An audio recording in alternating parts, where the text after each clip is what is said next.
तुम क्या करोगे यदि एक दिन एक गॉडेस आए और तुमको चूज कर लें कि भाई तू ही हमारा हीरो है, तेरे को इस वर्ल्ड को बचाना है, लेकिन तुम कहो नहीं भाई मेरे को तो एक इंट्रोवर्ट वाली जिंदगी जीनी है क्योंकि मेरे ग्रैंडफादर ने कहा है इस दुनिया में किसी से भरोसा मत करना क्योंकि सब लोग धोखेबाज निकलेंगे, इसलिए तुम बस इंट्रोवर्ट बन के रहना है, तुम्हें ना कोई हीरो बनना है, ना ही किसी के साथ दोस्ती, ना ही किसी के साथ प्यार, नॉर्मल जिंदगी, बस घर में रहना, गेम खेल कर जिंदगी जीना है। लेकिन पता चले कि गॉडेस तुम्हें चूज कर रही क्योंकि इस दुनिया के बाहर एक हैमर लटका हुआ है, जो हैमर कभी भी इस दुनिया को तबाह कर सकता है, इसीलिए हीरोज को चूज किया जा रहा है जिससे कि वे लोग इस दुनिया को प्रोटेक्ट कर सके, और जिसमें कि एक हीरो तुम भी हो। अब तुम क्या करने वाले हो? यही सेम कहानी है हमारे हीरो यूयूई की, जिसको ऐसे चूज के ले आता है, लेकिन वो इतना इंट्रोवर्ट होता है कि उसको बिल्कुल भी इंटरेस्ट नहीं होता ना हीरो बनने में, ना उन पावर्स को यूज करने में जो कि गॉडेस ने दी है। लेकिन फिर भी उसके ऊपर जब मॉन्स्टर्स का अटैक होना स्टार्ट होता है तो आखिरकार क्या करे लौंडा, और अब भी अपने निकल पड़ता हीरो बनने के लिए, लेकिन दुनिया को तबाह करने के लिए, ना कि इस दुनिया को प्रोटेक्ट करने के लिए। उसका एक ही मकसद होता है कि अपने लवर के साथ में मिलकर वह इस दुनिया को तबाह कर देगा। तो चलो इस सीरीज को स्टार्ट करते हैं कि सच में वह अपने इस मकसद में पूरा हो पाएगा हीरो के तौर पर इस दुनिया को तबाह करने में। ये स्टोरी काफी ज्यादा इंटरेस्टिंग होने वाली है, तो चलो इसे स्टार्ट करते हैं। ये हमारा प्रोटैगनिस्ट यू ही है। एक सुबह उठते ही उसने देखा कि उसके बिस्तर पर अचानक एक लिजर्ड बैठी हुई है। उस लिजर्ड ने अपना नाम नोई बताया और कहा कि उसका मिशन एक प्रिंसेस को उस इविल मैजिशियन से बचाना है जो पूरी दुनिया को डिस्ट्रॉय करने की साजिश रच रहा है। नोई ने यूही से हेल्प मांगी और उसकी पावर उधार मांग ली। यूही को लगा कि शायद वो हैलुसिनेशन देख रहा है, इसलिए उसने उस लिजर्ड को अपने घर से बाहर फेंक दिया। कुछ देर बाद उसने नोटिस किया कि उसकी नेबर गर्ल उसी लिजर्ड को देख रही थी जिसे उसने फेंका था। जब यूही अपने रूम में लौटा तो वो लिजर्ड फिर से वहां मौजूद थी। उसकी कंफ्यूजन देखकर नोई ने उसे कामली समझाने को कहा।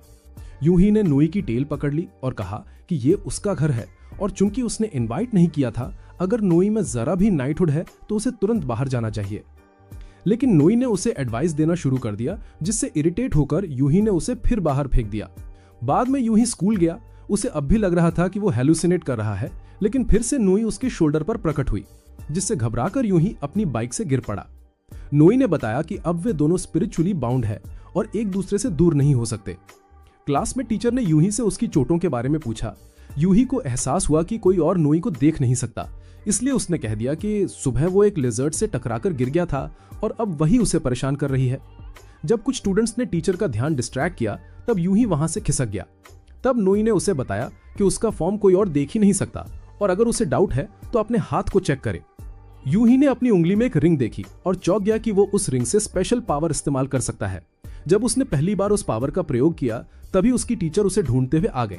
उन्हें लगा कि उसके गिरने से यूही डिल्यूजनल हो गया है। उन्होंने उसे याद दिलाया कि अपनी रिपोर्ट सबमिट करना मत भूलना।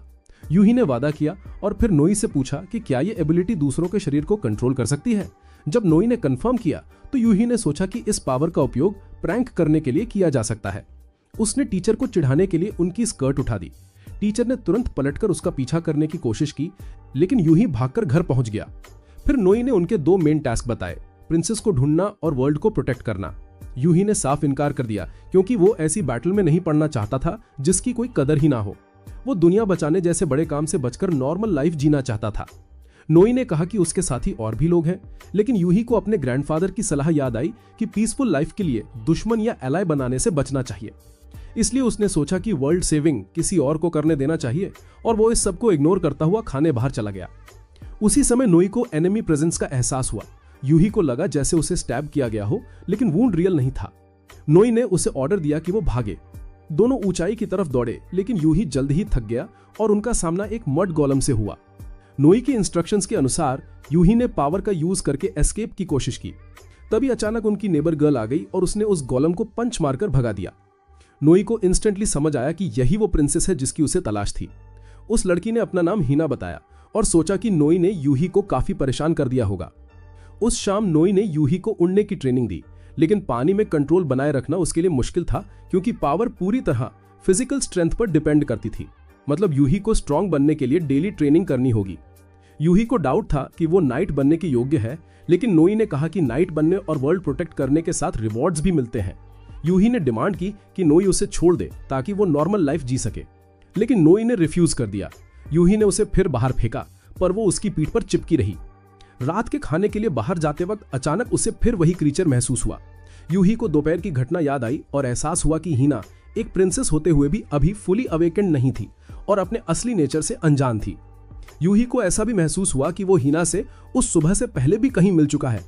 तभी यूही के टीचर हिसामे भागते हुए आए और उससे टकरा गए। हिसामे असल में हिना की एल्डर सिस्टर थी। उसने तुरंत यूही से पूछा कि उसने उसकी बहन के साथ क्या किया। हिना ने कहा कि वो प्रिंसेस है और यूही कोई नाइट है। इससे हिसामे को शक हुआ कि शायद यूही ने उसकी बहन के दिमाग में वियर्ड आइडियाज डाल दिए हैं। बाद में यूही डिनर के लिए बाहर गया और वहां उसने हिना को एक नूडल शॉप में ईटिंग कॉन्टेस्ट में हिस्सा लेते देखकर हैरान हो गया। अगले दिन स्कूल में यूही ने फिर से हिना को देखा। उसने यूही को छत पर बुलाया और स्काई में एक विशाल हैमर की ओर इशारा करते हुए बताया कि ये बिस्किट हैमर है जिसे इविल मैजिशियन ने वर्ल्ड को डिस्ट्रॉय करने के लिए बनाया है। वो यूही से उसकी स्ट्रेंथ बोरो करना चाहती थी। फिर वो रेलिंग पर चढ़ गई और जंप कर गई, जिससे मजबूरन यूही को उसे पकड़ना पड़ा। हिना ने कहा कि यूही हमेशा उसकी रक्षा करेगा और बदले में वो भी उसकी प्रोटेक्शन करेगी।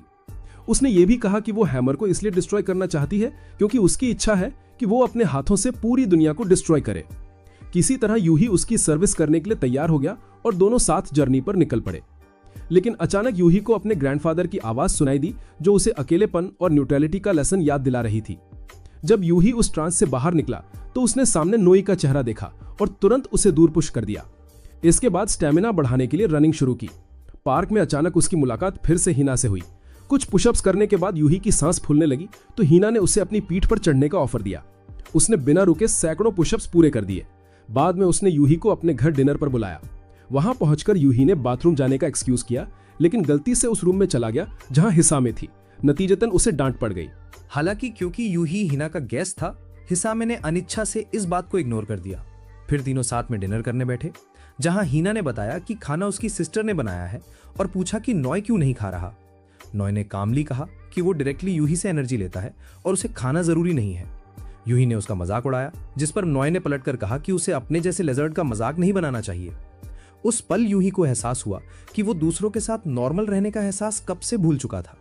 उसके दादा से जुड़ी जंजीरें उसके माइंड में फिर से उभर आईं, रिमाइंडिंग हिम उस साइकोलॉजिकल शैडो की जो उसे हमेशा परेशान करती थी।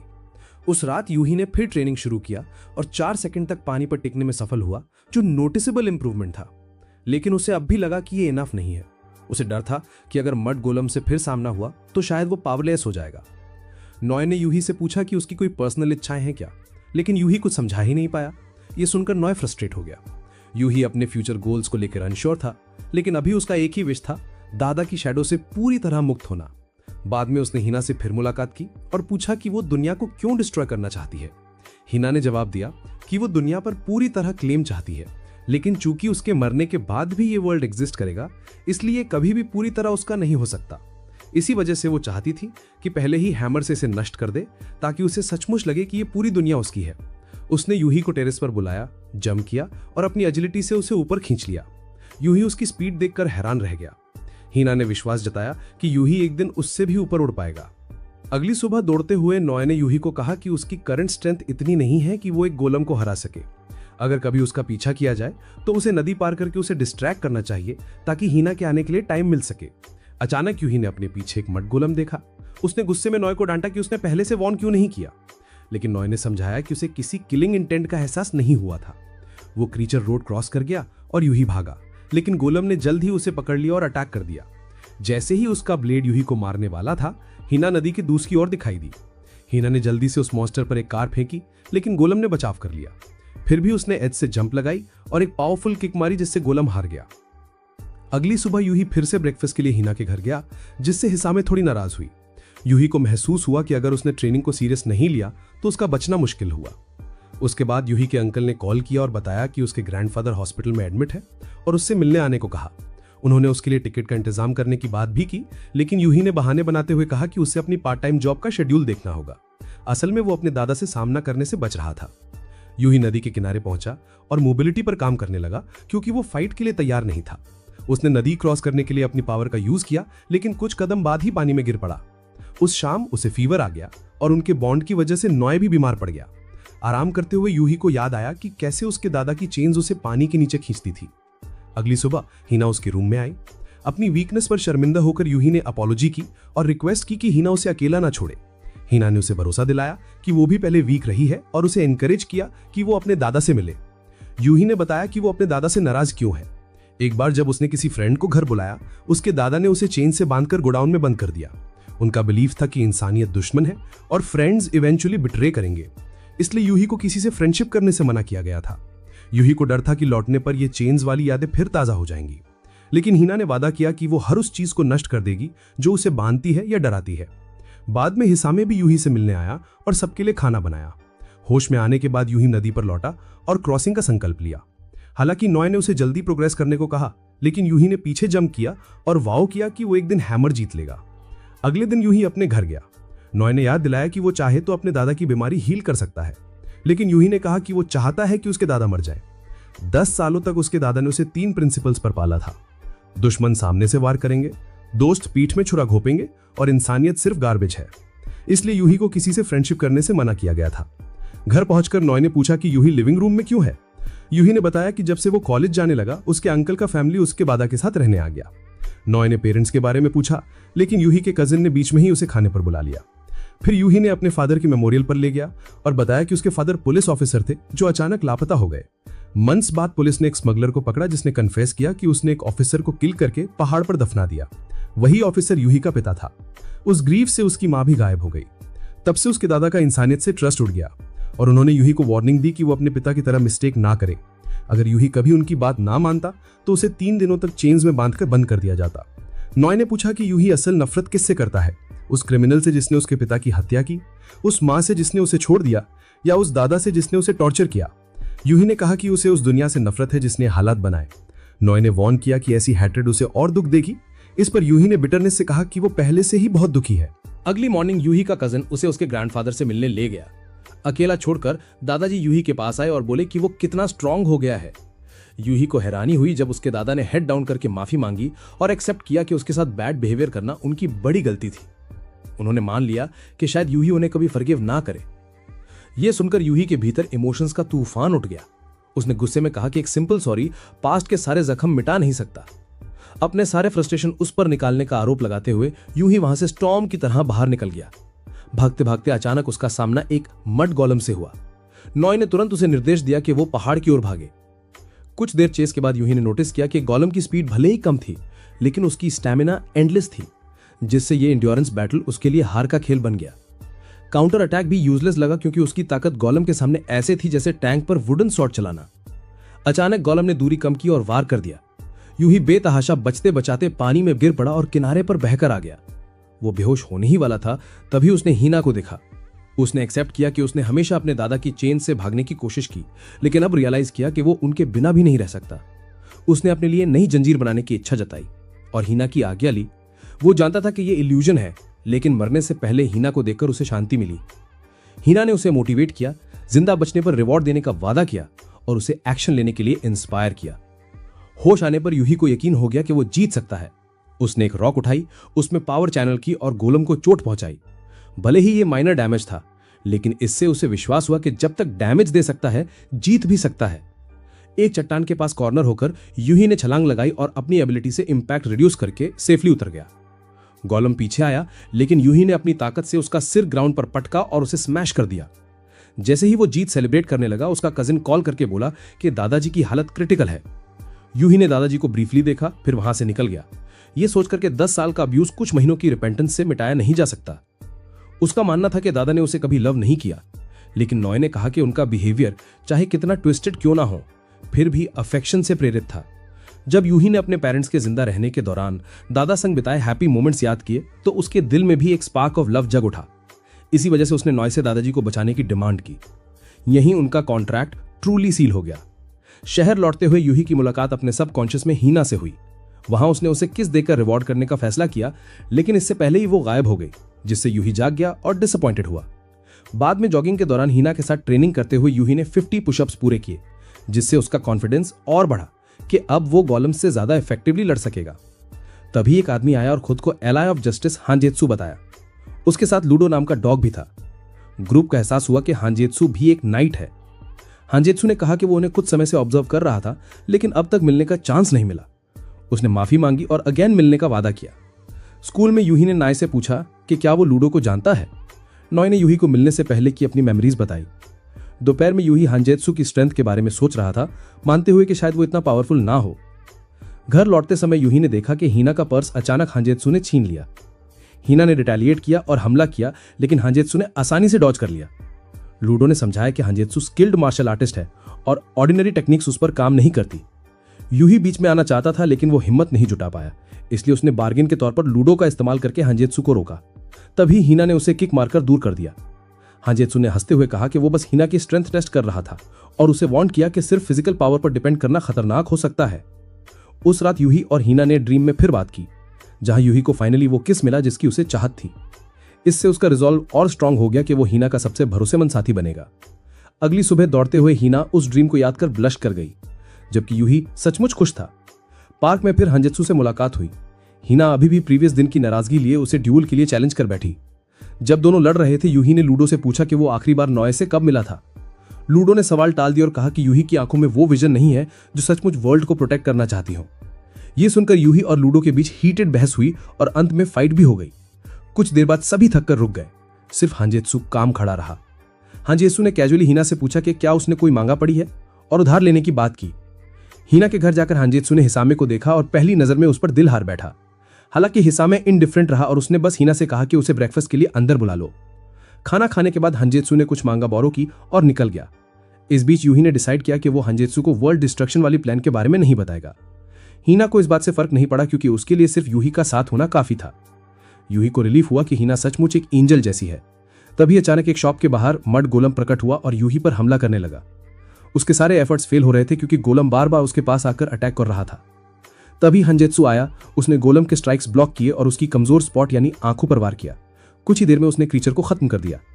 यूही समझ गया कि हांजेत्सु बहुत स्ट्रांग है और शायद हिना की प्लान्स के लिए एक बड़ी बाधा साबित हो सकता है। उसकी इंस्टेंट ब्लड लस्ट को हांजेत्सु ने देख लिया और इसे जेलसी समझकर यूही को जरूरत पड़ने पर ट्रेनिंग देने की ऑफर की। नेक्स्ट डे प्रैक्टिस सेशन के दौरान हांजेत्सु ने हिना से हिसामे के बारे में पूछताछ की। जब उसने कोई रिप्लाई नहीं दिया तो उसने फ्री फूड वाउचर्स देकर रिश्वत देने की कोशिश की। उसने यूही को यह भी सलाह दी कि फ्यूचर में आने वाले डेंजर्स से बचने के लिए उसे साथ में ट्रेनिंग स्टार्ट करनी चाहिए। स्कूल में यूही को पता चला कि हांजेत्सु वहां आया है और दावा कर रहा है कि वो हर काम में एक्सपर्ट होने के नाते कैंपस क्लीनिंग के लिए आया है। इस चांस का फायदा उठाकर हांजेत्सु ने हिसामे के पास जाकर उसकी तारीफों की बारिश कर दी, जिससे यूही को लगा कि वो किसी कॉन मैन जैसा है। जाते जाते हिसामे को याद आया कि हांजेत्सु का यंगर ब्रदर यूही से 1 साल बड़ा था, लेकिन वो साल भर से स्कूल नहीं गया।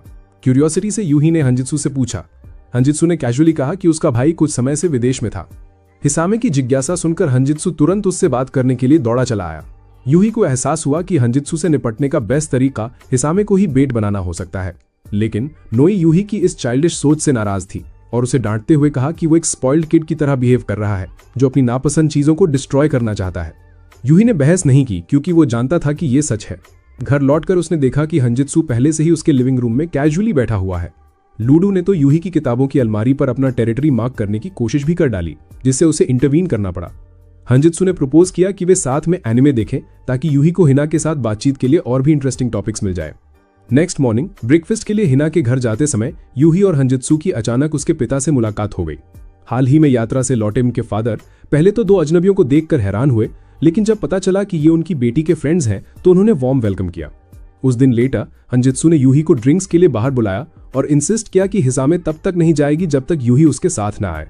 यूही ने साफ कहा कि वो अल्कोहल नहीं पिएगा, लेकिन बाहर जाते जाते वो भी उत्साह में ज्यादा पी बैठा। उनकी ड्रिंकिंग पार्टी को उनके फादर दूर से ऑब्जर्व कर रहे थे, ये देखने कि उनकी बेटी ये आउटिंग कैसे संभाल रही है। इसी दौरान हिसामे ने बताया कि वो और उसकी माँ एक बार हिना की बीमारी का इलाज कराने फ्रांस गए थे। 3 साल पहले हिना के ठीक होने की खबर आने पर हिसामे वापस जापान लौटी, लेकिन लौटते ही उनके फादर हिना को उसकी केयर में छोड़कर नॉवेल्स लिखने के अपने जुनून में गुम हो गए। वे साल में कुछ ही बार घर लौटते थे। बुक्स की सेल्स अच्छी थी, लेकिन हिसामे ने कन्फेस किया कि उसने कभी कोई किताब नहीं पढ़ी। वो अपने पिता को इररिस्पॉन्सिबल मानती थी। बार में ये सुनकर उनके पिता अंदर से हिल गए। रात भर शराब पीने के बाद यूही ने देखा कि हिसामे और हांजेत्सु दोनों इतने नशे में थे कि चल नहीं पा रहे। उसने हिना को बुलाकर उनसे घर छोड़ने को कहा। उनके फादर भी पीछे पीछे आ गए। रास्ते में हिना ने पूछा कि क्या उसकी बहन अपने पिता से नफरत करती है। हिसामे ने साफ किया कि यह हेट्रेड नहीं, बल्कि रिस्पेक्ट की कमी थी। वो किसी ऐसे इंसान का सम्मान नहीं कर सकती जो उम्र के बावजूद अपनी जिम्मेदारियों से भागे। हांजेत्सु ने कहा कि बड़े लोग अक्सर बच्चों को इंस्पायर करने के लिए स्माइल करते हैं। ये सुनकर यूही को अपने फादर और अंकल की याद आई, जो हमेशा मुस्कुराते रहते थे। नेक्स्ट मॉर्निंग हांजेत्सु अपने डार्क पास्ट का ड्रीम देखकर उठा और उसने रिजॉल्व किया कि फ्यूचर में फिर कभी वैसा मिस्टेक नहीं करेगा। उसे एहसास हुआ कि पिछली रात उसने ज्यादा ड्रिंक कर ली थी। दोपहर को हिना यूही के घर आई और उसके साथ टाइम स्पेंड करने लगी। हिना को पता चला कि यूही को उसके फादर की लिखी बुक्स पढ़ना बहुत पसंद है। यूही ये जानकर शॉक हो गया कि हिना के फादर ही उसकी फेवरेट सीरीज के ऑथर हैं। अचानक हिसामे का फोन आया और उसने यूही से कहा कि वो हिना को शाम तक बाहर ले जाए ताकि सरप्राइज तैयार कर सके। यूही ने सोचा ये फैमिली डेट जैसा है। उसने हिना से पूछा कि वो कहाँ जाना चाहेगी। हिना ने कहा कि उसे हंगर लगी है, तो यूही उसे बाहर खाने ले गए। वे एक फैमिली रेस्टोरेंट पहुंचे। हिना ने फूड ऑर्डर किया और फिर खुद को एक्सक्यूज देकर बाहर चली गई। इसी दौरान यूही ने देखा कि हिना के फादर उसके पीछे खड़े हैं। थोड़ी बातचीत के बाद उन्होंने यूही से पूछा कि क्या उसे हिना पसंद है। यूही ने स्वीकार किया कि उसके दिल में वन साइडेड फीलिंग्स हैं, लेकिन हिना उसे सिर्फ फ्रेंड मानती है। फादर ने समझाया कि गर्ल्स अक्सर अपने फ्रेंड्स को रोमांटिक वे में नहीं देखती। फिर उन्होंने यूही से उसके करियर गोल्स पूछे। यूही ने कहा कि अभी कोई ऑटोग्राफ नहीं है, लेकिन उसका कोल्ड ड्रीम पुलिस ऑफिसर बनने का था। इस जवाब से खुश होकर हिना के फादर ने यूही को हिना की देखभाल का जिम्मा सौंपा। यूही ने ऑटोग्राफ मांगा, लेकिन फादर ने कहा कि उसी इवनिंग हिना का बर्थडे है और उसे सरप्राइज पार्टी में इनवाइट किया। उन्होंने वादा किया कि अगर यूही आएगा तो ऑटोग्राफ मिलेगा, लेकिन वार्निंग दी कि हिना को सरप्राइज के बारे में कुछ न बताए। लेटर यूही हिना को सिनेमा और फिर आर्केड ले गया। इवनिंग में जब वे लौटे तो हिना सरप्राइज बर्थडे पार्टी देखकर बेहद खुश हुई। उसे एहसास हुआ कि इस बार उसके फादर सिर्फ उसके बर्थडे के लिए आए थे। उस रात टेरेस पर यूही और हिना ने बातें की।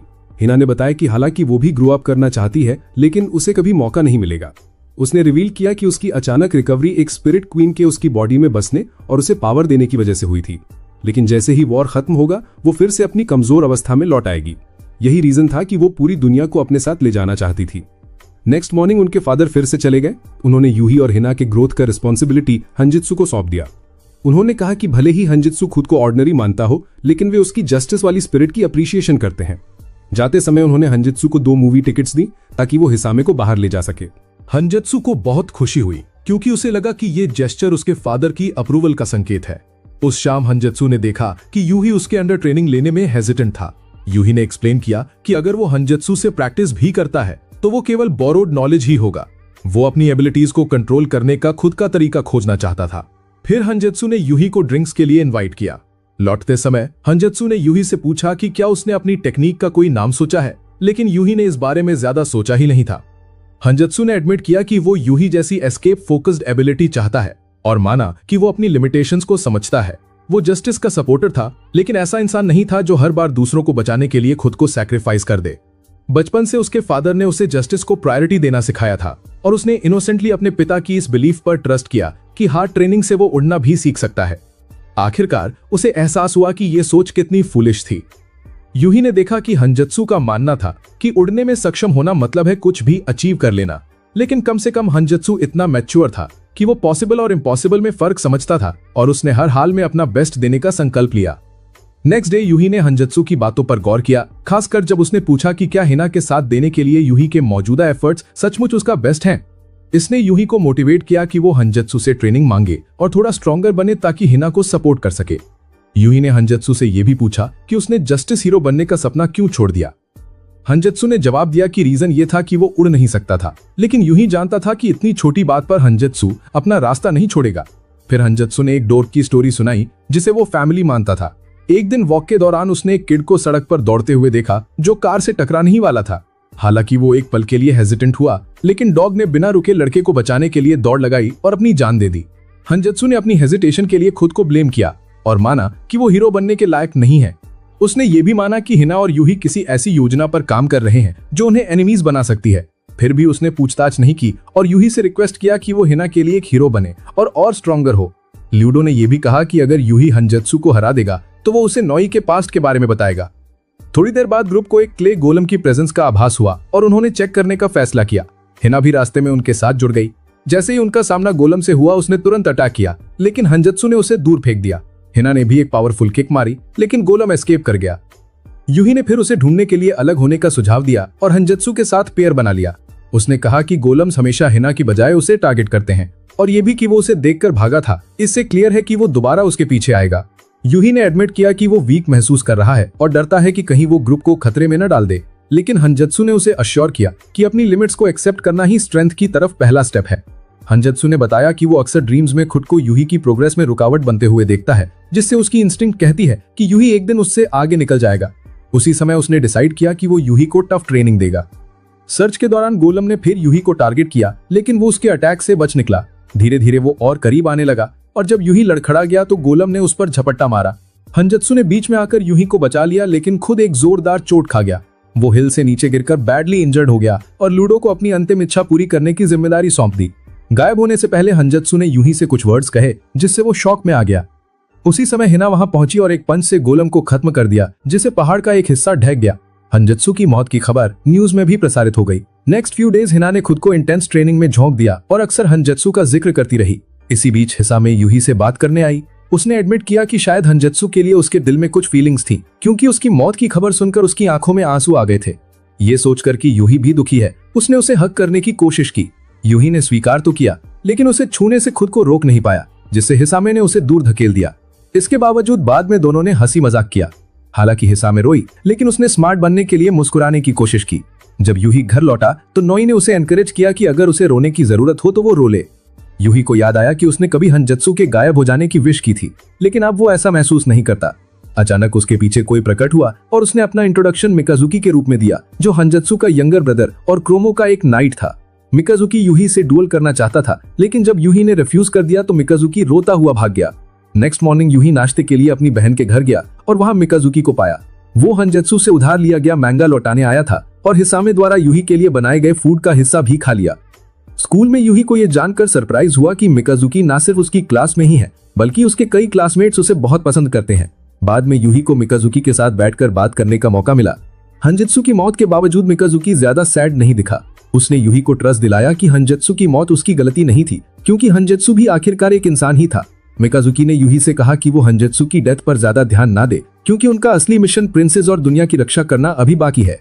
मिकाजुकी ने फिर यूही को कैच खेलने के लिए इनवाइट किया, लेकिन असल में ये एक डुअल का बहाना था। जब यूही ने कोई खास इंटरेस्ट नहीं दिखाया तो मिकाजुकी ने उसे प्रिंसेस की रक्षा करने में वीक कहकर टीज किया। ये सुनकर यूही को जवाबी एक्शन करने का मौका मिल गया। फाइट के दौरान यूही ने आखिरकार एडमिट किया कि हंजत्सु की जान उसकी रक्षा करते हुए गई थी। ये सुनते ही मिकाजुकी का रिजॉल्व और भी स्ट्रांग हो गया। उसने ठान लिया कि वो यूही को हराकर साबित करेगा कि वो अपने ब्रदर हंजत्सु से ज्यादा पावरफुल है। मिकाजुकी हमेशा से अपने भाई से आगे निकलने का सपना रखता था और अब जब उसका सामना हंजत्सु द्वारा ट्रेंड यूही से हुआ तो उसने यूही को हराना अपना नया टारगेट बना लिया। लेकिन ठीक उसी समय हीना वहां प्रकट हुई और उसने बड़ी आसानी से मिकाजुकी को एक तरफ पुश कर दिया। उसकी आंखों में इमोशन साफ झलक रहे थे। जैसे ही उसने हंजत्सु से सीखी हुई एक काउंटर मूव दिखाई, उसने दोनों को दोबारा लड़ने से मना कर दिया। उसी समय एक और नाइट वहां आ पहुंचा। ये नुगुमो था, एक बूढ़ा आदमी, आंखों पर पट्टी बांधे, हाथ में गन लिए हुए, जैसा कोई इन्होंने इमेजिन भी नहीं किया था।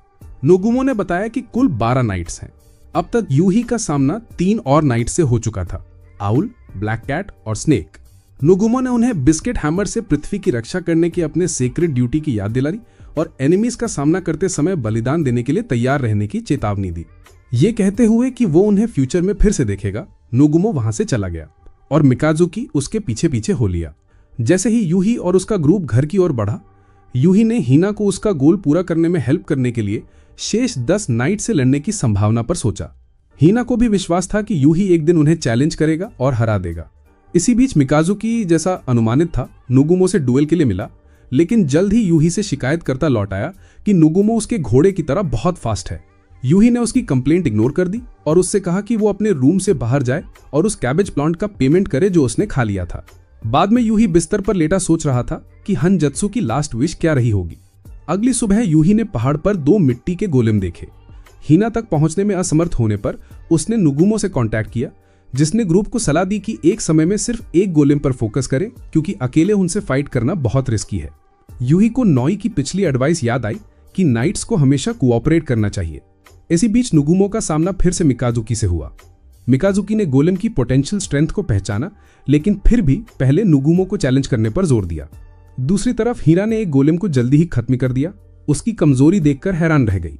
उसने मान लिया कि बाकी गोलेम पहले ही पहाड़ी वाले गोलेम से लड़ चुके हैं, लेकिन उसे अंदाजा नहीं था कि जिसे उसने हराया था वो पूरी तरह से डिस्ट्रॉयड नहीं हुआ था। नुगुमो ने मिकाजुकी को बैडली बीट किया और कहा कि वो हंजत्सु के लेवल के आसपास भी नहीं है। इस कमेंट से आहत होकर मिकाजुकी फाइट जारी रखने खड़ा हो गया। इसी बीच यूही को दूसरा गोलेम दिखा। ऐसा लग रहा था कि वो लड़ाई में इंटरेस्ट नहीं ले रहा था, इसलिए यूही ने सोचा कि वो उससे अकेले लड़ेगा। हालांकि नोई ने यूही की अनस्टेबल मेंटल स्टेट पर ध्यान दिया। जैसे ही यूही को हनजत्सु की डेथ की याद आई, वो लड़खड़ा गया और तभी एक लड़की ने उसे बचा लिया। वो लड़की स्नेक वॉरियर याकू निकली। यूही और याकूब दोनों ने महसूस किया कि गोलेम भाग गया था और उसका फाइट करने का कोई इरादा नहीं था। घर वापस लौटकर यूही कांप उठा। उसे एहसास हुआ कि भले ही वो खुद को पावरफुल समझता था, लेकिन किसी जानकार को लाइफलेस बॉडी में बदलते देख उसने लड़ने की करेज खो दी थी। बाद में याकू उससे मिलने आई और अपना तथा अपनी स्नेक साथी जी का इंट्रोडक्शन कराया। नॉई ने जी से पूछा कि क्या उसे पास्ट की कोई याद है, लेकिन जी ने कहा कि उसे कुछ भी याद नहीं है। जी ने बताया कि पिछली बैटल में लिजर्ड नाइट की रक्षा करते हुए स्नेक नाइट जल्द ही मारा गया था। नॉई ने माफी मांगी और रिग्रेट किया कि प्रोटेक्टेड होने के बावजूद उसका नाइट ज्यादा दूर तक सरवाइव नहीं कर पाया। जी ने ग्रैटिट्यूड की आवश्यकता को नकारते हुए कहा कि उसे कोई ग्रज नहीं है। जाने से पहले याकू ने यूही से साफ कह दिया कि उसे अब और नहीं लड़ना चाहिए, क्योंकि वो बाकियों के लिए सिर्फ एक बोझ है। बाद में यूही ने नॉई से उस समय के बारे में पूछा जब उसे बचाया गया था। नॉई ने बताया कि जी का सैक्रिफाइस बेकार गया, क्योंकि उसके नाइट की भी थोड़ी देर बाद मृत्यु हो गई थी। यूही हनजत्सु की मौत को बेकार नहीं जाने देना चाहता था, इसलिए उसने लड़ाई जारी रखने का निर्णय लिया। अगले दिन यूही को पता चला कि एक और गोलेम प्रकट हुआ है। उसने उसे खोजने और फाइट करने की कोशिश की, हालांकि नॉई ने उसे रोकने और याकू और नुगुमो को इसे हैंडल करने देने की सलाह दी। इसी बीच हीना का सामना उसी मड गोलेम से हुआ जो एक दिन पहले भाग गया था। दूसरी तरफ नुगुमो ने देखा कि मिकाजुकी फिर से ट्रबल खड़ा कर रहा है। नुगुमो को लगा कि मिकाजुकी को लेसन तभी मिलेगा जब वो उसके हाथ पैर तोड़ देगा। यूही की केयरलेस हरकतों को देखकर याकू ने उसे बेहोश कर दिया ताकि वो और दखल ना दे सके। फिर उसका सामना उसी मड गोलेम से हुआ जिसे हीना एक दिन पहले पूरी तरह डिस्ट्रॉय नहीं कर पाई थी। यूही को एहसास हुआ कि वो कमजोर और बेकार है, लेकिन वो दूसरों पर डिपेंड होकर हेल्प नहीं लेना चाहता था। वो खुद एक हीरो बनकर फाइट करना चाहता था। उसे मालूम था कि नॉई को अपनी बेबसी के कारण शी और लूडो पर सिक्योरिटी के लिए डिपेंड रहना पड़ता होगा और इस वजह से उसे गिल्ट होता होगा। एक समय नॉई ने यूही को उसके दादा को बचाने में हेल्प की थी, इसलिए यूही अब उसे अपना क्लोज फ्रेंड मानता था और उसके साथ फाइट शेयर करना चाहता था। दृढ़ निश्चय के साथ यूही ने गोलेम पर आक्रमण किया और उसे नीचे गिरा दिया। उसकी स्ट्रेंथ में जबरदस्त इजाफा हुआ और उसने गोलेम को दूर फेंक दिया। उसी दौरान नुगुमो ने अपनी एबिलिटीज का यूज करके मिकाजुकी को कंट्रोल किया और उसे लात मारकर दूर फेंक दिया। लेकिन मिकाजुकी ने अपनी पावर्स एक्टिवेट की और कई कुशन पीसेस बना डाले जो उछलकर नुगुमो पर हमला करने लगे। यूं ही सरप्राइजिंगली हनजुत्सु की टेक्निक्स का इस्तेमाल करके गोलम को पीछे धकेलने में कामयाब रहा। उसने उसे दोबारा जमीन पर पटक दिया, जिससे नोई और याको दोनों शॉक हो गए। फिर अचानक पहले भगा हुआ गोलम वापस लौट आया और बचा हुआ मिट्टी का खाकर और भी पावरफुल बन गया। हीना दौड़ी और उसके सिर पर किक मारी, लेकिन कोई असर नहीं हुआ। इसके बाद उसने अपनी पूरी एनर्जी जुटाई और एक जोरदार पंच मारा, जिससे गोलम हवा में उड़ गया। यूही को रियलाइजेशन हुआ कि हनजुत्सु ने अपनी इच्छा से उसे सारी बैटल टेक्निक सिखा दी थी। ये सोचकर वो भावनाओं से ओवरवेल्म्ड हो गया और उसकी आंखों से आंसू बह निकले। याको ने कहा कि अगर यूही ना होता तो वो शायद खतरे में पड़ जाती। उस रात यूही ने अपना ही स्काई ड्रीम देखा और वहां हीना आई। उसने कहा कि वो उसे स्ट्रॉन्गर बनने के लिए रिवॉर्ड देना चाहती है, लेकिन यूही को लगा कि वो इसके लायक नहीं है, क्योंकि उसकी प्रोग्रेस उसके खुद के एफर्ट से नहीं हुई थी। उसे महसूस हुआ कि ये इनाम उसके लिए नहीं है। लेकिन जब वो अगली सुबह उठा तो उसे एहसास हुआ कि उसने गलत जजमेंट किया था। स्कूल जाते समय उसकी मुलाकात नुगुमो से हुई, जिसने उसे सलाह दी कि अगर मिकाजुकी की चैलेंज आए तो उसे एक्सेप्ट कर लेना चाहिए, ताकि लड़ाई के बीच वो कोई और प्रॉब्लम ना पैदा करे। नुगुमो ने यह भी बताया कि याको उसे बचाने के लिए थैंकफुल थी और उसका नंबर मांगना चाह रही थी। यूही को लगा कि उसे किसी थैंक की जरूरत नहीं है। स्कूल में मिकाजुकी उसके पास आया और उसे फाइट के लिए चैलेंज किया। यूही ने साफ मना कर दिया, क्योंकि उसे हीना की वार्निंग याद थी कि नाइट्स को आपस में फाइट नहीं करना चाहिए। इसके अलावा उसे ट्रस्ट था कि हनजुत्सु की टेक्निक्स अनबीटेबल है और उन्हें परखने की कोई जरूरत नहीं है। बाद में जब यूही घर लौटा तो याको ने उसका शुक्रिया अदा किया और उसी शाम उसे बाहर वॉक पर चलने के लिए इनवाइट किया। यूही मान गया, लेकिन तभी अचानक मिकाजुकी ने इंटरप्ट किया और कहा कि उसने याको को हॉस्टेज बना लिया है और यूही को डुएल के लिए आने को कहा। यूही अनिच्छा से वहां पहुंचा और देखा कि याको सेफ थी। उसने यूही को डुएल एक्सेप्ट करने की सलाह दी और कहा कि शायद हनजुत्सु की कुछ टेक्निक्स उसे अपने छोटे भाई मिकाजुकी को सिखाने के लिए थी। बैटल खत्म होने पर यूही को एहसास हुआ कि वो अभी भी हनजुत्सु की टेक्निक्स पूरी तरह मास्टर नहीं कर पाया था। मिकाजुकी ने उसके लिए मुश्किलें अभी भी खड़ी कर रखी थीं। उसने यूही के रेस्टलेस मन को पढ़ लिया और उसे एडवाइस दी कि वो सोचने के लिए थोड़ा टाइम ले कि असल में वो क्या चाहता है। यूही अब भी हीना के साथ दुनिया को तबाह करना चाहता था, लेकिन दूसरी तरफ वो अपने करीबियों को भी देख रहा था, जिससे वो हेजिटेट कर रहा था। मिकाजुकी वहां से चला गया और यूही याको से कुछ कहने ही वाला था कि वो वापस आया और उन्हें कुछ दिखाने के लिए बुलाया। ये देखकर सब हैरान रह गए कि मिकाजुकी को उस मिट्टी के गोलम का डेड बॉडी मिल गया था, जिसे हीना ने एक दिन पहले मार गिराया था। अचानक गोलम के माउथ से एक आदमी बाहर निकला, जिससे साफ हो गया कि अब उनकी फाइट्स और भी ज्यादा मुश्किल होने वाली हैं। नोई ने उस मिस्टीरियस फिगर को उस इविल मैजिशियन के रूप में पहचान लिया जिससे उन्हें फाइट करनी थी। अगली सुबह यूशी अपने कमरे में हीना और मेगुमो को देखकर हैरान रह गया। वे उसे ब्लैक कैट नाइट से इंट्रोड्यूस कराने आए थे, जो अंदर आया और खुद को ह्यू बताया। ग्रुप खाने के लिए बाहर गया और यूशी ने मेगुमो को उस वैनिश्ड मॉन्स्टर के अभी भी जीवित होने और उनकी मैजिशियन से हुई एनकाउंटर के बारे में बताया। मेगुमो ने निष्कर्ष निकाला कि अब उन्हें अपकमिंग बैटल्स के लिए सभी वॉरियर्स को गैदर करना होगा।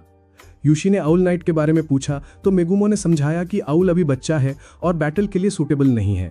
यूशी ने अपने सामने आए गोलेम्स में एक पैटर्न नोटिस किया। हर गोलेम की एक फिक्स्ड संख्या में आइस थी।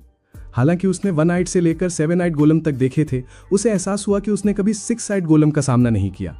मेगुमो ने अनुमान लगाया कि किसी स्किल्ड फाइटर ने उसे पहले ही हरा दिया होगा, वरना 7 आइट गोलम दिखाई नहीं देता। घर लौटते वक्त यूशी सोच रहा था कि अगर उसने अपनी स्पीड और रिफ्लेक्सेस इंप्रूव नहीं की तो हानजित्सु की टेक्निक्स बेकार हो जाएंगी। उसी दौरान याकू अचानक यूशी के घर आ पहुंची, उसके लिए खाना बनाते हुए। हिना भी वहीं रुक गई तो याकू ने उसे डिनर में ज्वाइन करने का इनवाइट दिया। डिनर खत्म होते ही मिकाजुकी वहां आया और बताया कि उसे 2 और नाइट्स मिले हैं, टर्टल नाइट मचाई और चिकन नाइट सुबारू। सुबारू ने बताया कि उन्होंने पहले गोलम को डिफीट किया था, लेकिन क्लैरिफाई किया कि यह उनके मास्टर स्वॉर्डफिश नाइट के सैक्रिफाइस की वजह से संभव हुआ। अगले दिन यूशी को एहसास हुआ कि टीम को पूरा करने के लिए बस 2 और नाइट्स की जरूरत है। वह नोई द्वारा बताए गए 3 ग्रेट नाइट्स के बारे में सोच रहा था, लेकिन अचानक आखिरी दोष के सामने प्रकट हो गए। यूशी ने तुरंत हिना से कांटेक्ट किया और बताया कि अब 12 नाइट्स एकत्र हो गए हैं। हिना ने उसे निर्देश दिया कि वह सभी को गैदर करे। दोनों न्यू कमर्स ने मेगुमो से मुलाकात की और अपना परिचय दिया, टेरू रैट नाइट और हना को मेंटिस नाइट। आउल नाइट एक बच्चा था जिसका नाम टेयू था, उसे भी बुलाया गया। हिना ने यूशी से पूछा कि क्या वह दुनिया से सच में लव करता है और उसे भरोसा था कि युद्ध खत्म होने के बाद वही उसे रोक पाएगा। यूशी ने उसे अपनी डेडिकेशन का यकीन दिलाया और कहा कि वह चिंता ना करे। नए नाइट्स पुराने सैक्रिफाइसेस की बातें सुनकर घबरा गए, लेकिन हिना ने उन्हें इनकरेज करने के लिए एक पावरफुल स्पीच दी। अगले दिन याकू यूशी के घर कुछ मूवीज लेकर आई। यूशी हैरान था क्योंकि उसे उम्मीद नहीं थी कि याकू को ऐसी चीजें पसंद होंगी। उसने मजाक में उसके कॉस्प्लेइंग के हॉबी का जिक्र किया, लेकिन याकू ने तुरंत बात काट दी और वहां से चली गई। असल में याकू कॉस्प्ले बहुत पसंद करती थी, लेकिन उसमें इतना कॉन्फिडेंस नहीं था कि वह इसे ओपनली दूसरों को दिखा सके। उसे डर था कि कहीं लोग उसे वियर्ड न समझे। उसने याद किया कि पहली मुलाकात में वह इतनी शाई नहीं थी। उस समय उसने शी को वुडन स्वॉर्ड से भगाने की कोशिश की थी, लेकिन शी ने उससे कामली रिक्वेस्ट किया था कि वह उसकी बात सुने। स्थिति समझने के बाद याकू ने तुरंत अपनी इच्छा पूरी करने का निर्णय लिया। वह नहीं चाहती थी कि आखिरी वक्त तक इंतजार करे। उसका सपना था कि उसके जाने के बाद भी फैमिली खुश रहे। उस समय शी ने उसे क्रेजी समझा था, लेकिन अब उसका नजरिया बदल चुका था।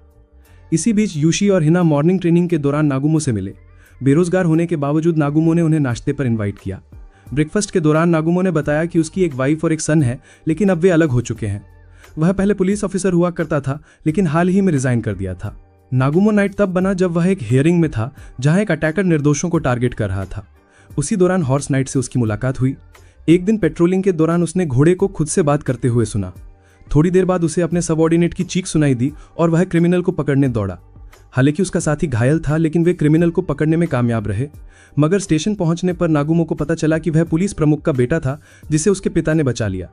एंग्री होकर नागुमो ने फादर और सन दोनों को पंच मारा और रिजाइन कर दिया। उसने कहा कि उसने कभी खुद को राइटर्स हीरो नहीं माना, ना तब ना अब। एक सच्चा हीरो सर्वाइवल और जीत के लिए किसी भी शॉर्टकट का सहारा नहीं लेता।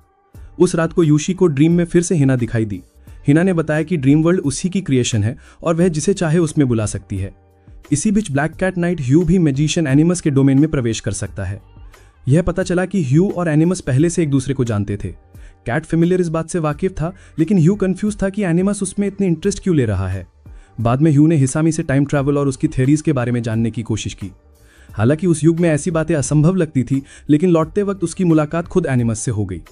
एनिमस जानता था कि ह्यू यूनिवर्स के सीक्रेट्स को एक्सप्लोर करना चाहता है, इसलिए उसने उसे ऑफर दिया कि वह उसे इस गोल को अचीव करने में हेल्प करेगा। एनिमस ने ह्यू को नाइट्स छोड़कर अपने साइड ज्वाइन करने के लिए ल्योर किया, मगर मचाई और सुबारू टाइमली आ गए और एनिमस को भगा दिया।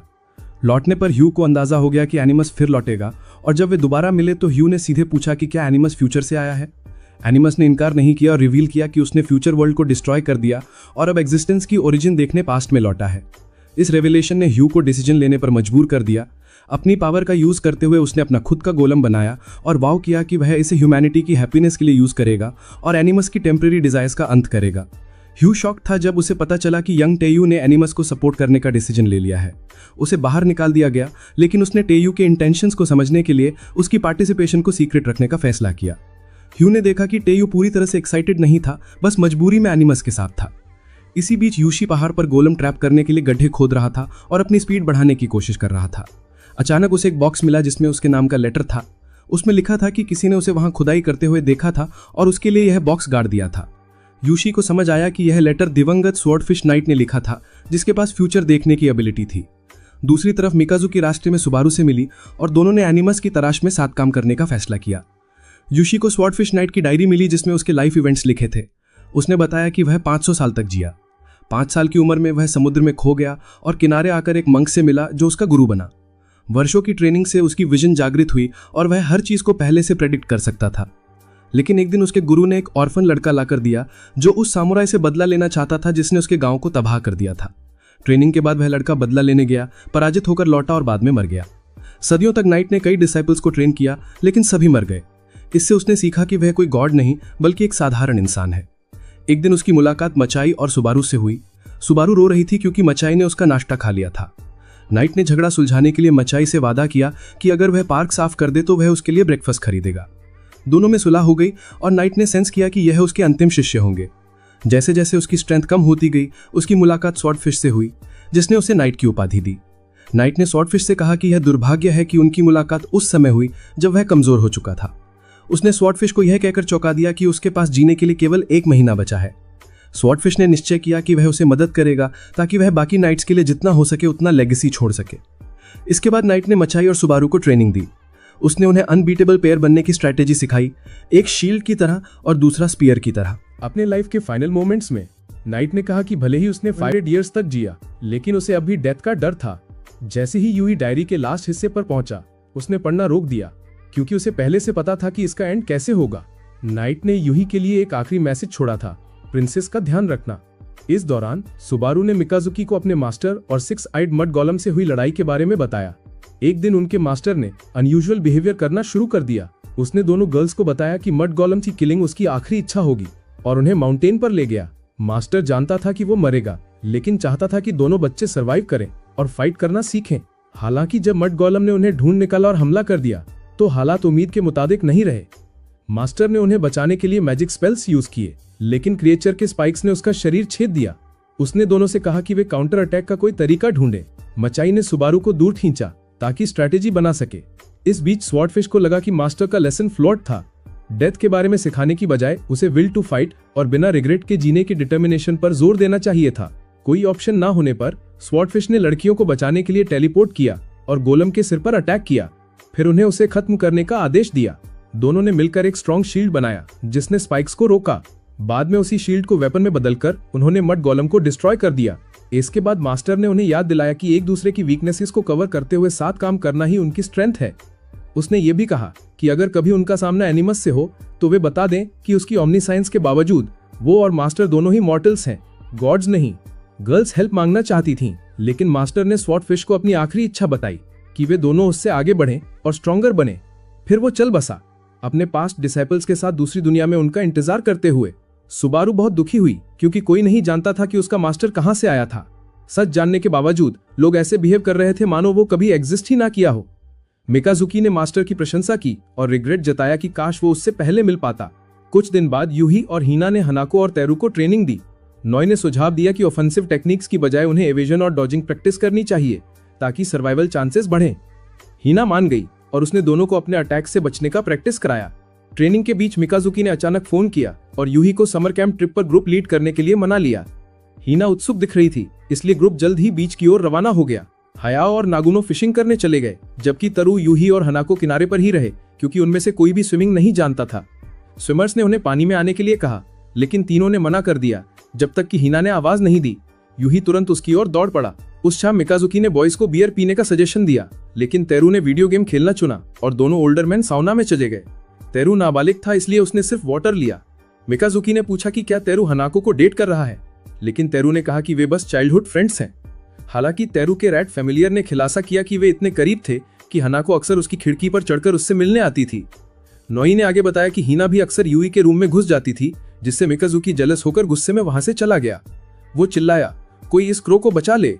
यूही सोने से पहले टहलने गया था, तभी मिकाजुकी की मुलाकात सुबारू से हुई, जिसने उसे सीरियसली जीने की सलाह दी।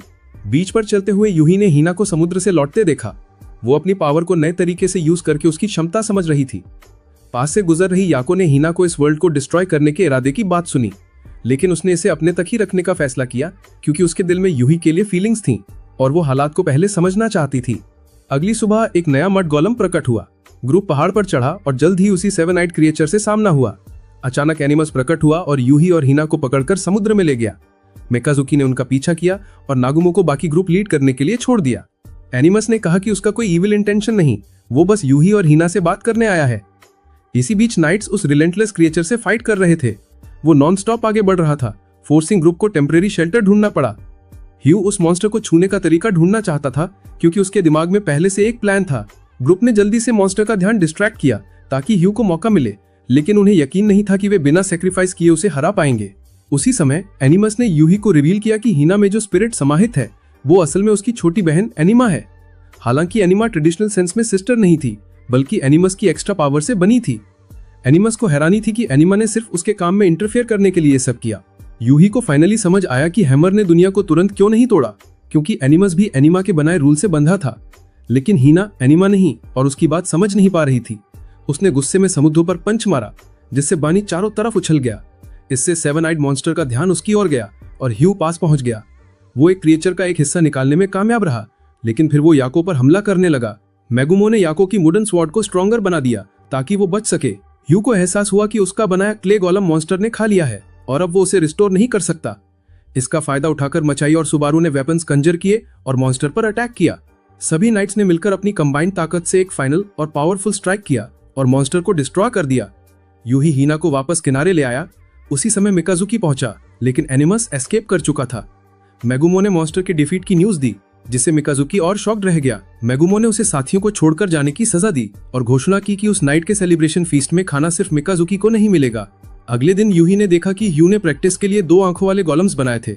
हालांकि वे कमजोर थे, लेकिन मिकाजुकी का अकेले उनका सामना करना यह साबित करता था कि वो इतना यूजलेस नहीं जितना दिखता है। यूही ने उसे आराम करने को कहा और खुद बारी ली। हिना के वर्ड्स को याद करते हुए यूही ने अपनी एबिलिटी को हानजुत्सु की टेक्निक की तरह ऑफेंसिव वेपन में बदलने की कोशिश की। वो सफल हुआ और मॉन्स्टर के आर्म को डैमेज पहुंचाया। अगले दिन हिना अचानक अपना सामान यूही के घर ले आई और कहा कि वो थोड़ी देर रुकना चाहती है क्योंकि अभी घर से भागी थी। यूही तुरंत मान गया। हिना ने बताया कि वो इसलिए गई क्योंकि उसकी मदर हाल ही में लौटी थी। कुछ देर बाद हिसामे हिना को लेने आया और उस पर यूही को डिस्टर्ब करने का आरोप लगाया। यूही आर्ग्यू करना चाहता था, लेकिन हिसामे की स्टर्न नजरों के आगे चुप हो गया। जब हिना ने वापस जाने से इनकार कर दिया तो हिसामे ने यूही को अपने घर ले जाकर उन्हें अलग करने का फैसला किया। उसने यूही को कुछ समय के लिए अपने फादर के रूम में रहने दिया। नोई ने देखा कि हिना और उसकी मदर के बीच रिलेशन अच्छे नहीं थे। बाद में यूही को अपने अंकल का फोन आया, जिसमें उसने पूछा कि क्या वो समर वेकेशन में घर आएगा, क्योंकि उसके ग्रैंडफादर अब काफी हेल्दी हो चुके हैं। यूही दादा का सामना करने के लिए तैयार नहीं था, इसीलिए उसने कहा कि वो बाद में कॉल करेगा। उसी रात उसे सपना आया जिसमें हिना ने बताया कि वो अपनी माँ से मिलना नहीं चाहती क्योंकि वो हमेशा मेडिकल वर्क में बिजी रहती हैं। हिना अपनी मदर के डेडिकेशन को समझती थी, लेकिन दुखी थी कि वो उसके लिए कभी टाइम नहीं निकालती। इस बीच हिसामे को किसी ऐसे व्यक्ति से बात करते देखा गया जो हिना के भीतर की स्पिरिट प्रतीत हो रही थी। हिसामे ने बताया कि उसने अपने मदर के साथ फ्रांस में काफी समय बिताया था ताकि हिना की इलनेस का इलाज ढूंढ सके।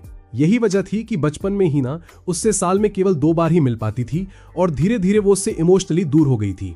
अगली सुबह यूही ने हिसामे को जगाकर हिना का मैसेज दिया कि वो उनके साथ ब्रेकफास्ट पर नहीं आएगी। ट्रेनिंग ग्राउंड पर ग्रुप ने शिकायत की कि मिकाजुकी प्रैक्टिस गोलम पर मोनोपोली कर रहा है और बाकी लोगों को मौका नहीं दे रहा।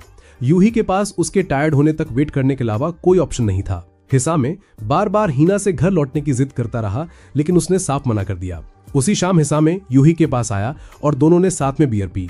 यूही को हैरानी हुई कि हिना अपनी मदर से इतनी दूर क्यों रहती है। तब हिसामे ने अनुमान लगाया कि शायद ये सब 4 साल पहले शुरू हुआ होगा, जब हिना अचानक सीरियस बीमार हो गई थी। उस वक्त हिना 1 हफ्ते तक अनकॉन्शियस रही थी।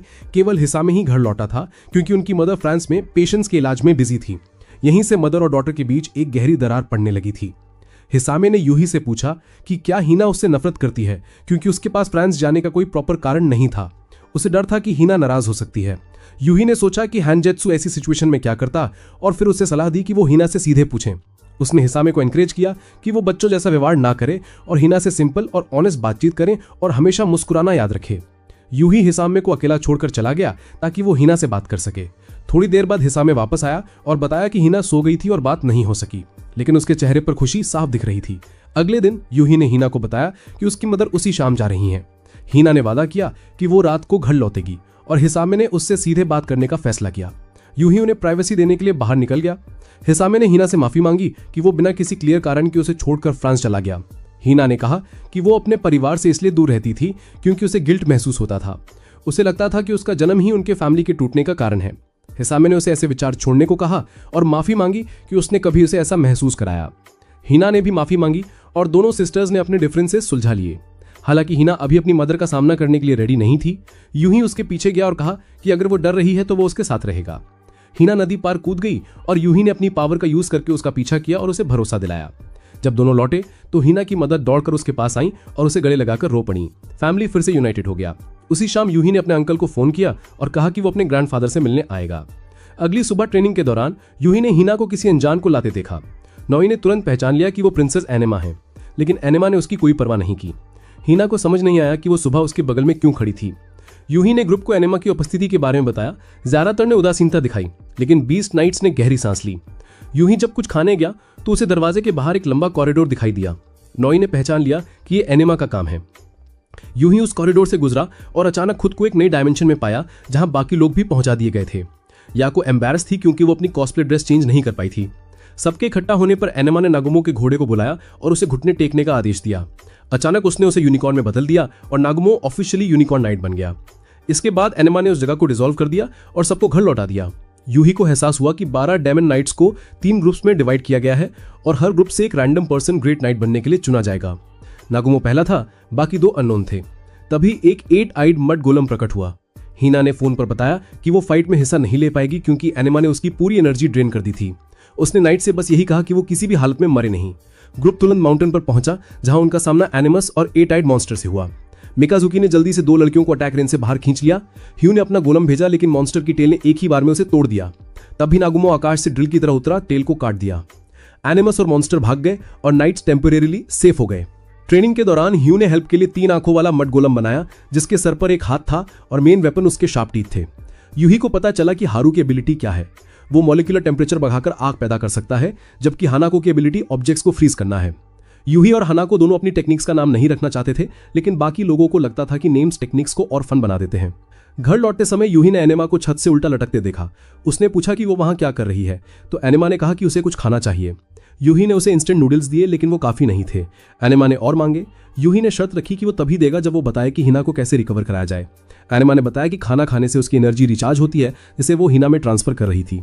नोई ने कहा कि याको और तरु को खाना बनाने के लिए बुलाया जाए क्योंकि दोनों अच्छे कुक थे। एनिमा ने तुरंत पोर्टल खोलकर उन्हें बुला लिया। याको फिर से कॉस्प्ले में फंसकर शर्मिंदा हो गया। दोनों ने मिलकर एनिमा के लिए खाना बनाया। उसी दौरान तेरू ने पूछा कि बाकी 2 चोजन ग्रेपलाइट्स कौन हैं। एनिमा ने आइडेंटिटी बताने से इनकार कर दिया, जिससे सब शॉक रह गए। दोपहर में यूही 8 आइड मॉन्स्टर को टैप करने के लिए माउंटेन पर गड्ढे खोदने गया। उसने सक्सेस की संभावना बढ़ाने के लिए 23 पिट्स बनाए। वहां उसकी मुलाकात मिकाजुकी से हुई और उसने उसे बियर के लिए इनवाइट किया। अगली सुबह एनिमस और 8 आइड मॉन्स्टर फिर से प्रकट हो गए। सभी नाइट जल्दी से इकट्ठा हो गए। मेगुमो ने देखा कि मॉन्स्टर की टेल फिर से रीजनरेट हो गई है। उसने अपना पहला अटैक किया और बार बार ड्रिल किक टेक्निक का इस्तेमाल किया, लेकिन यह साफ था कि मेगुमो फास्ट रिट्रीट कर रहा है और आखिरकार मॉन्स्टर ने उसे गिरा दिया। अब ग्रुप को आगे आना पड़ा। मेगुमो को छोटे मेंबर्स के सामने फेल होने पर शर्मिंदगी हुई। तेरो ने मॉन्स्टर के सिर पर पानी फेंका और आग लगा दी, जिससे वो कंफ्यूज हो गया। ह्यू के गोलम ने थोड़ी देर मॉन्स्टर को रोके रखा, लेकिन वो तेजी से घूम गया और टोर्नेडो जैसा पलटवार किया। दोनों लड़कियों ने अपनी पावर्स मिलाकर उस पर स्ट्राइक किया, लेकिन टारगेट मिस हो गया। तभी मेगुमो ने अपनी एबिलिटी का इस्तेमाल करके मॉन्स्टर को लॉक कर दिया। स्टेबल होने पर ग्रुप ने मिलकर उसे डिस्ट्रॉय कर दिया। बाद में एनिमा ने हिना को बताया कि 20 नाइट्स ने ह्यूज के गोलम को डिफीट कर दिया। इसके बाद एनिमा और खाने की तलाश में निकल पड़ी। कहानी अब तेरू और हानाको पर आ गई। एक नॉर्मल दिन वे अचानक रैट नाइट और मैंटिस नाइट बन गए। रैट नाइट ने ऑब्जर्व किया कि हानाको बहुत शाय और इमोशनली डिस्टेंट थी और ये स्वभाव उसे मैंटिस नाइट के आइडियल के बिल्कुल करीब लगा। ब्रेव लोग अक्सर मैंटिस के साथ जुड़े होते थे, जबकि कावर्ड्स को रैट के साथ जोड़ा जाता था। तेरू सोच में पड़ा कि आखिर उसे किस तरह की विश करनी चाहिए। उसी शाम उसे पता चला कि हानाको ने न्यूज में दिखाए गए क्रिमिनल की मौत की इच्छा की थी। रैट नाइट गुस्से में आ गया और वार्निंग दी कि दूसरों की मौत की कामना करना कर्मा को प्रोवोक करता है, लेकिन हानाको ने बेफिक्री से कहा कि वो कॉन्सिक्वेंसेस एक्सेप्ट करेगी। एक बार तेरू ने हानाको को बचाने के लिए उसकी गंभीर चोट से बचने की कामना की थी। रैट नाइट ने समझाया कि ये विश तभी काम करेगी अगर हानाको घायल होने के बावजूद कॉन्शियस रहे, क्योंकि इंस्टेंट डेथ होने पर शक्ति बेअसर हो जाएगी। इस पल ने तेरू को यह रियलाइज कराया कि उसकी फीलिंग्स हानाको के लिए काफी गहरी थी, लेकिन हानाको अब भी इन इमोशन से बेखबर थी। बाद में जब यूही और मिकाजुकी के साथ ड्रिंक्स लेते हुए खाना पकाया जा रहा था, ग्रुप ने तेरू को हानाको के सामने अपनी गलती एडमिट करने के लिए मोटिवेट किया। हिना भी यूही के कमरे में आई थी बोरोड बुक लौटाने के लिए। मिकाजुकी ने उनके रिलेशन पर मजाक उड़ाया, लेकिन यूही और हिना ने क्लियर किया कि वो बस अनयूजुअल हालात की वजह से था। गर्मी महसूस करते हुए हिना ने सजेशन दिया कि सब लोग रूफ पर जाकर ठंडी हवा लें। कुछ दिन बाद तेरू ने हानाको को रूफ पर इनवाइट किया, लेकिन हानाको ने कोई खास इंटरेस्ट नहीं दिखाया। उसी रात तेरू को नींद नहीं आई। वो सोच रहा था कि अपनी फीलिंग्स कन्फेस करे या नहीं। अगली सुबह यूही की टेक्निक से इंस्पायर्ड होकर उसने अपनी मोबिलिटी इंप्रूव करने के लिए पावर्स का प्रैक्टिस किया। अचानक एक नया मड गोलेम आ गया। इस बार ये एक लैंसर टाइप गोलेम था, जिसके साथ कई छोटे मिनियंस थे। ग्रुप तुरंत रेडी हुआ और फाइट शुरू हो गई। छोटे छोटे मिनियंस ने तेजी से हमला किया, जिससे टीम 2 हिस्सों में बट गई। सबने फैसला किया कि पहले इन्हें खत्म किया जाए, फिर वापस रिग्रुप किया जाए। हिना अकेले मड गोलेम का सामना करने गई, लेकिन ऑफेंस और डिफेंस बैलेंस न कर पाने की वजह से वो बढ़त नहीं ले पा रही थी। यूही ने सपोर्ट किया। तेरू ने भी फायर का इस्तेमाल करके मदद की, लेकिन गोलेम ने अचानक उस पर ही हमला कर दिया। अपनी नई सीखी हुई मोबिलिटी स्किल से वो बच निकला, लेकिन उसने देखा कि हानाको खतरे की जद में है। बिना सोचे तेरू ने अपनी शक्ति का इस्तेमाल करके उसे शील्ड किया। दोनों ही गोलेम के लैंड से घायल हो गए। अपने आखिरी मोमेंट्स में तेरू ने हानाको से अपने दिल की बात कह दी। हानाको पहले से ये सब जानती थी, लेकिन चुप रही थी। फिर तेरू ने अपनी पूरी स्ट्रेंथ के साथ जबरदस्त ब्लास्ट मारी, जिससे गोलेम पीछे हट गया। उसकी विल पावर ने हानाको की जान बचाई, लेकिन मैंटिस नाइट ने सवाल किया कि जब हानाको फिर भी बच जाती तो तेरू ने अपनी जान क्यों दे दी। उसे यह सैक्रिफाइस व्यर्थ लगा। दूसरी ओर नागुमो का ग्रुप अब भी दुश्मनों से घिरा था। तभी मिकाजुकी पहुंचा और सबको डिफेंस पर फोकस करने को कहा। उसने अपनी एबिलिटीज से कई रास्ते बनाए, जिन्हें मोबिलिटी के लिए नहीं बल्कि स्पीयर्स में बदलकर हानजेत्सु की स्टाइल में मास अटैक करके दुश्मनों को साफ कर दिया। बचे हुए मिनियंस भाग गए, लेकिन मिकाजुकी थक कर चूर हो गया। जब सब लोग फिर से इकट्ठा हुए तो तेरू की मौत से सब स्तब्ध थे। नागुमो ने आदेश दिया कि सब लोग लौट जाएं और बाकी काम वो अकेले पूरा करेगा। हानाको और दूसरी लड़कियां टूट चुकी थी। तेयू डर से कांप रही थी और ब्लैक कैट नाइट ने सवाल किया कि हायू और नागुमो पर इस मौत का असर क्यों नहीं हुआ। हायू ने कामली कहा कि ऐसे वक्त में कोई भी वास्तव में स्ट्रांग नहीं होता। नागुमो ने बाद में अपनी पुरानी असिस्टेंट से तेरू से जुड़े सारे केसेस हैंडल करने को कहा। उसने बताया कि सीनियर्स ने उसे तेरू के फोन से नागुमो का कॉन्टैक्ट डिलीट करने का आदेश दिया है और एक गेम का जिक्र किया। इससे नागुमो को शक हुआ कि शायद पुलिस में भी एनिमस का इन्फ्लुएंस है। इसी बीच मिकाजुकी ने पहले से भी कठोर ट्रेनिंग शुरू कर दी। हानाको ने बाहर से ज्यादा इमोशंस नहीं दिखाए, लेकिन उसे भीतर से तेरू की कमी महसूस हो रही थी। नोए ने तेरू को सच्चा नाइट कहा, जिसने हानाको को बचाने के लिए सब कुछ दांव पर लगा दिया, भले ही उसे पता था कि उसकी विश उसे प्रोटेक्ट कर ही देगी। अचानक एनिमस यूही के पास आया और पूछा कि क्या वो स्ट्रेंथ हासिल करना चाहता है। यूही ने हामी भर दी और उसका हाथ थाम लिया। तभी उसका सामना याको से हुआ। अनिमा ने घोषणा की कि अब यूही और याको के बीच बैटल होगी और विनर को ग्रेट नाइट की शक्ति मिलेगी। दोनों ने अपनी अपनी ताकत प्रूव करने के लिए पीछे हटने से इनकार कर दिया। याको ने अपनी वुडन स्वर्ड्स कंट्रोल करने की एबिलिटी से दूर से ही फियर्स अटैक्स किए। यूही पास आने की कोशिश करता, लेकिन हर बार याको की पावर उसे पीछे धकेल देती। नोए ने देखा कि यूही के अंदर अभी भी डिटर्मिनेशन की कमी है। फिर एनेमा ने उसे एक ड्रैगन में ट्रांसफॉर्म कर दिया। याको ने यूही के प्रति अपने लव को एक्सप्रेस किया और वादा किया कि जरूरत पड़ने पर वो उसे रोक देगी। थोड़ी देर बाद पूरा ग्रुप वापस लौट आया। इस बीच हानाको ने हताश होकर यूही की पहले की कोशिशों की तरह मैंटिस नाइट को रिजेक्ट करने की कोशिश की, लेकिन ये कोशिश फेल रही। मैंटिस नाइट उसे ब्लेम नहीं कर पाया, क्योंकि ये उन रेयर मोमेंट्स में से एक था जब हानाको ने ओपनली इमोशंस दिखाए थे। हैवी बारिश शुरू होने के बावजूद हानाको बिना अम्ब्रेला के घर से निकल गई। यूही पहाड़ पर गया ताकि वे गड्ढे भर सके जो उसने पहले खोदे थे, जिन्हें अब यूजलेस माना जा रहा था। वहां उसकी मुलाकात मिकाजुकी से हुई, जिसने उसकी मदद की। नीचे उतरते हुए अचानक उनकी मुलाकात हंजेत्सु से हुई। मिकाजुकी ने तुरंत एक शार्प किक मारी और यूही ने अपनी पावर से वार किया। उन्होंने एनिमस पर लिमिट से आगे बढ़ने का आरोप लगाया, लेकिन वो फिगर दरअसल 11 आइड गोलम निकली। यूही पहले से ही 9 और 10 आइड गोलम्स को लेकर कंफ्यूज था, लेकिन 11 आंखों वाले गोलम को बोलते देख स्टंड रह गया। उसने रिवील किया कि वे पहले ही 10 आइड गोलम से फाइट कर चुके हैं। फिर वो गोलम हिना में ट्रांसफॉर्म हो गया, जिससे दोनों पीछे हट गए। बाद में यूही ने नागुमो को इस घटना के बारे में बताया और सुझाव दिया कि कोई भी डिसीजन लेने से पहले सबकी एबिलिटीज प्रॉपरली चेक करनी चाहिए। इसी बीच हनाको को तेरू का रूप दिखाई दिया। दोनों साथ बैठकर पुरानी यादें याद करने लगे। हनाको को याद आया कि बचपन में तेरू हमेशा उसके साथ रहता था, लेकिन जब भी कुछ होता तो सबसे पहले वही रो पड़ता था। यहां तक कि जब वो गिरकर चोटिल हो जाती तब भी तेरू उसके लिए रोता था। समय के साथ उसके आंसुओं ने हनाको की उदासी को एब्जॉर्ब कर लिया। हनाको खुद को हमेशा उसकी बड़ी बहन की तरह देखती थी, जिसे उसकी केयर करनी थी।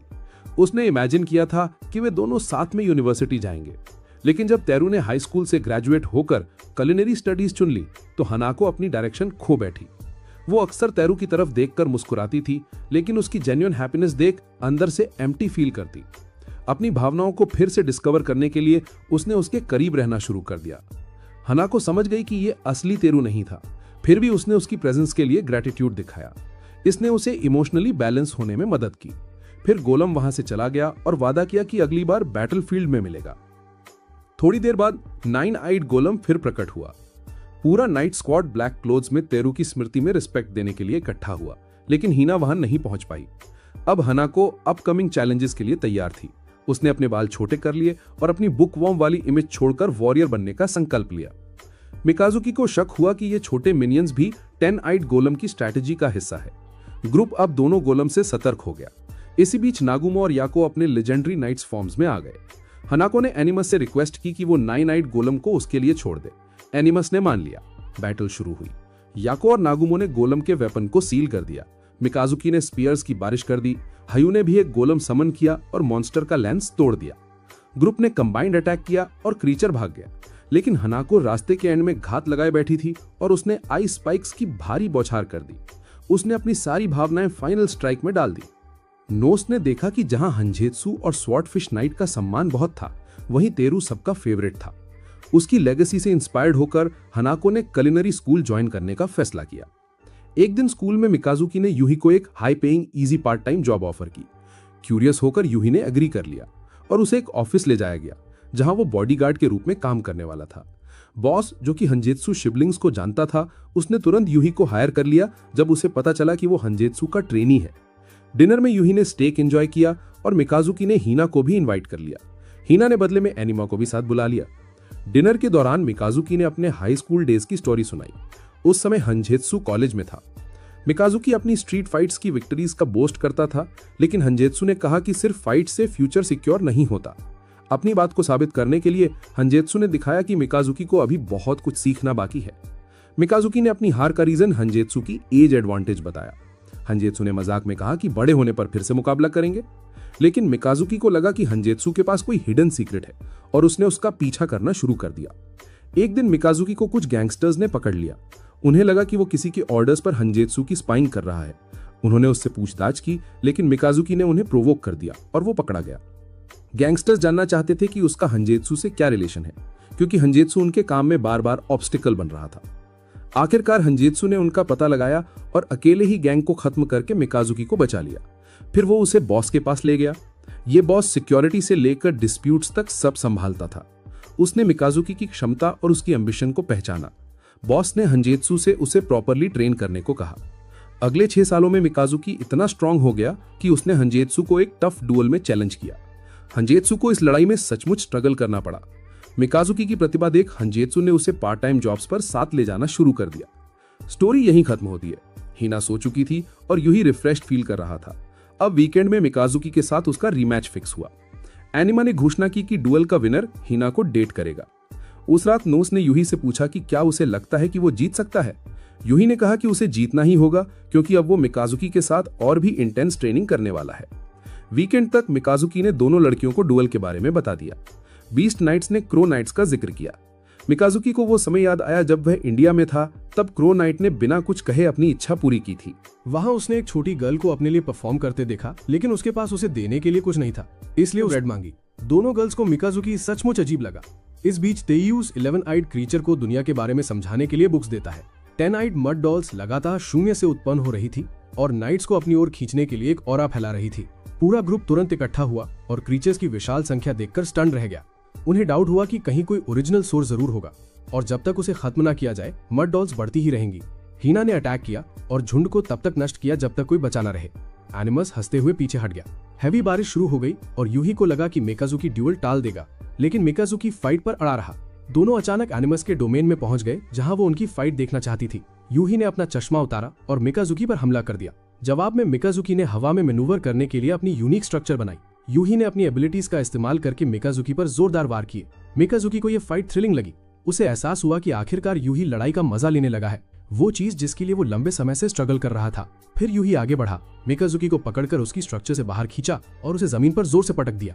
ड्यूएल खत्म हुआ और मिकाजुकी को वापस डोजो भेज दिया गया। उसने एडमिट किया कि उसे इस फाइट में मजा आया। बाद में उसने दोनों गर्ल्स से मुलाकात की और मान लिया कि अब यूही हिना के साथ डेट पर है। लेकिन मचाई ने कहा कि मिकाजुकी के हाथ में पहले से 2 फूल है, इसलिए उसे हिना के पीछे भागने की जरूरत नहीं। मिकाजुकी ने डिसाइड किया कि वो कभी कभार दोनों गर्ल्स के साथ घूमेगा। दूसरी तरफ यूही को उनकी एंडलेस भूख का बिल चुकाने का पछतावा हुआ। अगले दिन नाइट्स इकट्ठा हुए और हायू ने बताया कि उसने गेम के कुछ रूल्स का खुलासा कर दिया है। हर मॉन्स्टर का एक यूनिक नेम है और वो एक स्पेसिफिक महीने में प्रकट होता है। हायू ने अनुमान लगाया कि कुल 12 मॉन्स्टर्स हैं और अब तक केवल 9th मॉन्स्टर की हार कंफर्म हुई है, यानी अभी 3 बाकी हैं। इसके बाद कहानी मचाई और सुबारू पर केंद्रित हुई। एक शाम जब यूही रामन खा रहा था, अचानक उसकी मुलाकात मचाई और तेयू से हुई। यंग तेयू ने पूछा कि उन्होंने क्या विशेष मांगी थी। मचाई ने अपनी इच्छा सीक्रेट रखी, जबकि यूही ने ओपनली अपनी विश बता दी। तेयू अभी भी इंस्पिरेशन ढूंढ रहा था क्योंकि उसने अपनी विश पूरी नहीं की थी। उस रात सुबारू हमेशा की तरह मचाई का रूम साफ कर रही थी। मचाई ने कड़ी मेहनत की, लेकिन उसे लगता था कि वो सुबारू, यूही या हायू जैसे इंटेलेक्चुअल कामों के लिए सूटेबल नहीं है। इसलिए उसने रिजॉल्व किया कि वो सुबारू की रक्षा के लिए अपनी स्ट्रेंथ बढ़ाएगी। जब उसके पास इनफ पावर होगी तो वो मिकाजुकी से सुबारू को वापस लेने की कोशिश करेगी। दोनों अपनी विशेष पर कभी डिस्कशन नहीं करते थे। मचाई को याद आया कि 6 महीने पहले वो पहली बार टर्टल नाइट से मिली थी और उसे सुबारू को दिखाने ले आई थी, लेकिन सुबारू पहले ही चिकन नाइट से मिल चुका था। दोनों ने मिलकर अपने नाइट्स को मास्टर से मिलवाया। मास्टर ने उन्हें सलाह दी कि हमेशा अपने नाइट्स की बात ध्यान से सुने। नाइट्स शॉक्ड हुए जब उन्होंने जाना कि मास्टर ने भविष्यवाणी की थी कि वो स्वॉर्डफिश नाइट बनेगा। उस रात दोनों ने एक दूसरे की खुशी इंश्योर करने के लिए अपनी विशेष जाहिर की। इसी बीच तेयू फिर से 11 नाइट क्रीचर को बुक्स देने गया, लेकिन उसी समय मड डॉल्स प्रकट हो गई और उस पर हमला कर दिया। मजबूर होकर तेयू को भागना पड़ा। नाइट्स को फिर से इकट्ठा होकर मड डॉल्स का सफाया करना पड़ा। हालांकि टास्क टफ नहीं था, उन्हें डाउट था कि कोई क्रीचर एस्केप कर गया हो। हीना ने नोटिस किया कि अब ये क्रीचर्स पहले से ज्यादा पावरफुल हो चुके हैं। अगले दिन जब यूही वॉक पर निकला तो नोया ने उससे पूछा कि वो याको के कन्फेशन के बारे में क्या करने वाला है। यूही ने प्रिटेंड किया कि उसे कुछ समझ नहीं आया और कहा कि वो इस पर बात नहीं करना चाहता। थोड़ी देर बाद उसकी मुलाकात फिर से याको से हुई। कुछ अजीब महसूस करने के बावजूद याको ने ऐसे बिहेव किया जैसे कन्फेशन हुआ ही ना हो। उधर तेयू 11 नाइट क्रीचर को सिनेमा दिखाने ले गया ताकि वो लर्न कर सके। क्रीचर ने सोचा कि एक मड बिंग होने के नाते वो पेन के बजाय सिर्फ क्यूरियोसिटी और एक्सप्लोरेशन फील कर सकता है। उसने ये भी देखा कि तेयू अपने साथियों जितना क्लोज नहीं है। वे दोनों देर तक साथ रहे। क्रीचर ने एक दिन के लिए तेयू से जगह बदलने का ऑफर दिया ताकि देख सके कि किसी को फर्क पता चलता है या नहीं। बाद में तेयू पहाड़ पर पहुंचा और उसकी मुलाकात एनिमस से हुई। एनिमस ने उसे रात भर सोने के लिए स्लीपिंग बैग दी। तेयू को वो दिन याद आया जब वो पहली बार आउल नाइट से मिला था, जब उसने सब नष्ट होने की विश मांगी थी और उसी कारण एनिमस उसके पास आया था। एनिमस ने बताया कि पिछले आउल नाइट ने भी उसकी सर्विस की थी और उसने तेयू को एक अलायंस ऑफर किया था। अगली सुबह 11 नाइट क्रीचर वापस लौटा और उसने रियलाइज किया कि असल जिंदगी और मूवीज बहुत अलग होती हैं। अचानक फिर से मड बिंग्स प्रकट हुए और हमला कर दिया। नाइट्स को फिर से ऑर्गेनाइज होना पड़ा। उन्होंने देखा कि क्रीचर्स और भी ज्यादा स्ट्रॉन्ग और बड़ी संख्या में हो चुके हैं। हायू ने सभी को पीछे हटने का आदेश दिया ताकि वो टेस्टिंग कर सके। उसने अपना मड क्लोन लड़ने भेजा, लेकिन वो क्लोन हार गया।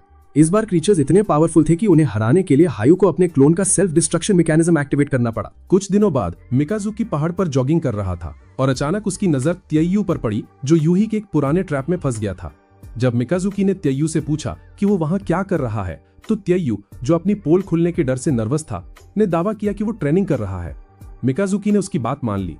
लगभग उसी समय यूही की मुलाकात दोनों लड़कियों से फिर रामेन शॉप पर हुई। बाद में तेयू मिकाजुकी के साथ चला गया, जो उसे यूही के घर ड्रिंक के लिए ले गया।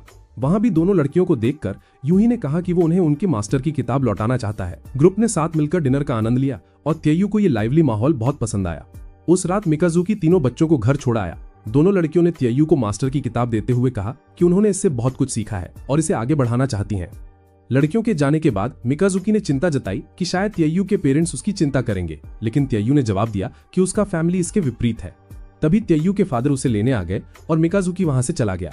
बाद में तेयू ने 11 नाइट क्रीचर से कहा कि वो इतनी इंटरफेरेंस करना बंद करे, हालांकि वो बस उसकी चिंता दिखाना चाहता था। उस प्राणी ने भी किताब पढ़ने में इंटरेस्ट दिखाया, लेकिन तेयू ने उसे पहले खुद पढ़ने के लिए रख लिया। तेयू को उम्मीद थी कि मेटाफोरिकल हैमर जल्द ही दुनिया पर गिरेगा। कुछ दिनों बाद नाइट्स का सामना क्ले क्रीचर से हुआ, जो अब और भी इवॉल्व हो गए थे। उन्होंने ग्रुप में एक स्पेसिफिक क्रीचर को देखा और तुरंत उस पर टूट पड़े। हीना शॉक्ड रह गई जब वो क्रीचर उसके फेवरेट कार्टून कैरेक्टर में बदल गया। नाइफ के एक ही वार से उस क्रीचर ने ऐसा छेद बना दिया जिससे बाकी मॉन्स्टर्स नाइट्स को अलग अलग कर सकें। ज्यादातर किड्स खुद को संभालने में कामयाब रहे। हानाको ने अपनी एबिलिटीज के इस्तेमाल के लिए वाटर सोर्स ढूंढ लिया, जबकि तीनों बच्चे फिर से इकट्ठा हो गए और एक साथ डटे रहे। सिर्फ हीना और 2 ग्रेट नाइट्स ने ही शेप शिफ्टिंग 11 नाइट क्रीचर का सामना किया। नागुमो ने याको को बाकियों की मदद करने का आदेश दिया। जैसे ही याको भागी, उस क्रीचर ने उसे टारगेट किया, जिससे हीना और नागुमो को उसकी रक्षा करनी पड़ी। इस बीच यूही ने लड़ने की बजाय अपनी पावर्स का इस्तेमाल करके सबको ढूंढने का फैसला किया। उसकी मुलाकात मिकाजुकी से हुई, जो भी यही सोच रहा था। तीनों बच्चे पहाड़ी से नीचे भाग गए थे, लेकिन भागते वक्त सुबारू का एंकल मुड़ गया, इसलिए उन्होंने पास की केव में शरण ली। आखिरकार याको ने हनाको को ढूंढ निकाला और उसे बचा लिया ताकि वे बाकी बच्चों से फिर से जुड़ सकें। 11 आइड क्रीचर ने हिना को रोकने के लिए हिसामा का रूप धारण कर लिया। जब नागुमो ने उस पर अटैक किया तो उसके बेटे की इमेज में बदल गया, लेकिन नागुमो काम रहा और बिना हेजिटेशन उसे लात मार दी और ऐसी ट्रिक से धोखा खाने से इनकार कर दिया। तभी हायू अपने क्ले स्टैचू पर सवार होकर हिना और नागुमो का साथ देने पहुंच गया। इस बीच केव में छिपे त्ययू को चिंता हो रही थी कि अगर वो वहीं रहे तो इवेंचुअली मर जाएंगे। उसे यकीन नहीं था कि एनिमस उसे बेट्रे करेगा या नहीं, लेकिन अगर सर्वाइवल का मतलब बिना प्यार के जीना है तो उसे कोई फर्क नहीं पड़ता। त्ययू के पेसिमिस्टिक रवैये से निराश मचाई ने उसे पंच किया और कहा कि इतनी इजीली हार मत मानो। अगर उसके पास अब तक कोई हैप्पी मेमोरीज नहीं है तो उसे खुद उन्हें क्रिएट करना होगा। जब मचाई ने त्ययू से उसकी एबिलिटी के बारे में पूछा तो उसने बताया कि वो किसी भी चीज का टाइम थोड़ा सा ही सही रिवर्स कर सकता है। मचाई ने त्ययू से कहा कि वो सुबारू के इंजर्ड एंकल को रिवर्स करे। ये तरीका सक्सेसफुल रहा और सुबारू ठीक हो गया। हालांकि मॉन्स्टर्स ने जल्द ही उनका पता लगा लिया। लकी ये रहा कि मिकाजुकी और यूही टाइम पर मदद के लिए पहुंच गए। त्ययू में जीने की नई इच्छा जागी और ग्रुप केव से बाहर निकलने में कामयाब रहा। यूही ने उन क्रीचर्स को अपने ट्रैप में फंसा लिया और दोनों लड़कियों ने अपनी कंबाइन पावर से मॉन्स्टर्स को क्रश कर दिया। इस प्रयास से एग्जॉस्टेड याको को हनाको घर लेकर गई। इस बीच हायो की क्ले स्ट्रक्चर नष्ट हो गई और 11 आइड क्रीचर में अभी भी वीकनेस के कोई साइंस नहीं दिख रहे थे। एनिमस अचानक प्रकट हुआ और उसने फिलहाल बैटल खत्म करने का फैसला किया, क्योंकि उसके सारे मिनियंस खत्म हो चुके थे और उन्हें रिकवर करने के लिए समय चाहिए था। ग्रुप की डिस्कशन के दौरान हायू ने 10 आइड क्रीचर के सीक्रेट के बारे में अपनी समझ शेयर की। उसका एक कोर फॉर्म था जो लगातार रेप्लिकास पैदा करता रहता था। हायू को यकीन था कि एनिमस ने कोर कहीं छुपा दिया है, क्योंकि वे पूरा माउंटेन सर्च कर चुके थे लेकिन उसे नहीं पाया। त्यायू अपने पास्ट पर सोचने लगा और उसे रिग्रेट हुआ कि उसने अपनी एबिलिटी पहले क्यों नहीं समझी। शायद वो टोरू को बचा सकता था। घर लौटते वक्त उसने आउल से उस पुराने आउल नाइट के बारे में पूछा जिसने बिट्रेल किया था। आउल ने बताया कि अपने साथियों की हार देखकर वो नाइट गिल्ड से भर गया और एनिमस के खिलाफ हो गया, लेकिन एनिमस ने तुरंत उसे मार दिया। आउल ने त्यायू को अश्योरेंस दिया कि वो उसके डिसीजन में दखल नहीं देगा, चाहे वो एनिमस का साथ दे या उससे लड़े। घर लौटकर त्यायू ने अपनी अलमारी में 10 आइड क्रीचर को पाया। उसने जोरदार स्ट्रगल किया, कई चोटें सही, लेकिन आखिरकार उसे डिफीट कर दिया। एनिमा प्रकट हुई और उसने त्यायू को अंतिम ग्रेट नाइट घोषित किया और उसके घर की मरम्मत की। उसने ये भी बताया कि त्यायू के छोटे भाई में क्ले फिगर्स देखने की एबिलिटी जाग चुकी है और वो त्यायू की बहादुरी का गवाह बनने वाला पहला इंसान था। बाद में एनिमस विश्वासघात से बेपरवाह त्यायू से मिलने आया। उसने कहा कि उसे उसकी लॉयल्टी की पूरी उम्मीद नहीं थी और फिर वहां से चला गया। उसी रात हनाको ने त्यायू को फोन किया और बताया कि वो उसकी एबिलिटीज और उससे दूर रहने की असली वजह को जानती है। हनाको ने उसे भरोसा दिलाया कि टोरू की मौत के लिए वो उसे ब्लेम नहीं करती, चूंकि टोरू को बचाया नहीं जा सका था। त्यायू ने फोन काट दिया और नींद में चला गया। कुछ दिनों बाद हायो ने कहा कि उसके पास क्ले फिगर्स बनाने के लिए कोई नया आइडिया नहीं है और उसने ग्रुप से सजेशंस मांगे। सबने मिलकर कुछ डिजाइन्स बनाने का फैसला किया। कॉन्सेप्ट्स तैयार होने के बाद वे वापस लौट रहे थे कि रास्ते में उनका सामना एनिमस और उसके साथियों से हुआ। 11 आइड क्रीचर ने हायो से डिमांड की कि वो एक पावरफुल क्ले स्ट्रक्चर बनाए ताकि वो पूरी एनर्जी से फाइट कर सके। उसने मॉक करते हुए कहा कि नाइट्स को एक ही स्ट्राइक में हराया जा सकता है। एनिमस ने फिर से हायो को रिक्रूट करने की कोशिश की, लेकिन हायो ने साफ मना कर दिया। इस पर एनिमस ने उसका मजाक उड़ाया और कहा कि वो कभी भी उसके जैसे परफेक्ट क्रिएशन नहीं बना सकता। एनिमस खुद को गॉड मानता था, लेकिन हायो ने ठान लिया कि वो उसे रियलिटी में वापस लाएगा। उस शाम दोनों गर्ल्स ने त्यायू को रामेन खाने बुलाया, जबकि हायो घर लौटकर नए डिजाइन पर काम करने लगा। अगले दिन उसने सबको इकट्ठा किया और दिखाया कि उसने यूही के स्केच पर आधारित एक मॉडल बनाया है। याको और मिकाजुकी तुरंत उसे टेस्ट करने के लिए तैयार हो गए। याको, जो शुरुआत से ही सीरियस था, ने सिर्फ एक ही स्ट्राइक में क्ले मॉडल तोड़ दिया। इससे साफ हो गया कि वो अभी भी 11 आइड क्रीचर के सामने टिकने लायक स्ट्रांग नहीं है। अगले दिन हायो ने यूही से एडवाइस मांगी कि वो अपनी क्रिएटिविटी को कैसे ट्रिगर करे। यूही ने उसे पिट बेगिंग का तरीका बताया, एक ऐसा काम जो उसे अजीब तरह से थेरेप्यूटिक लगता था। भले ही ये मेथड नया नहीं था, लेकिन इससे यूही की स्टैमिना और एंड्योरेंस इंप्रूव हुई थी। दोनों ने मिलकर पूरा दोपहर डिगिंग में बिताया और हायो थोड़ा रिफ्रेश्ड महसूस करने लगा। लेकिन घर लौटने पर यूही को एक डेवस्टेटिंग खबर मिली।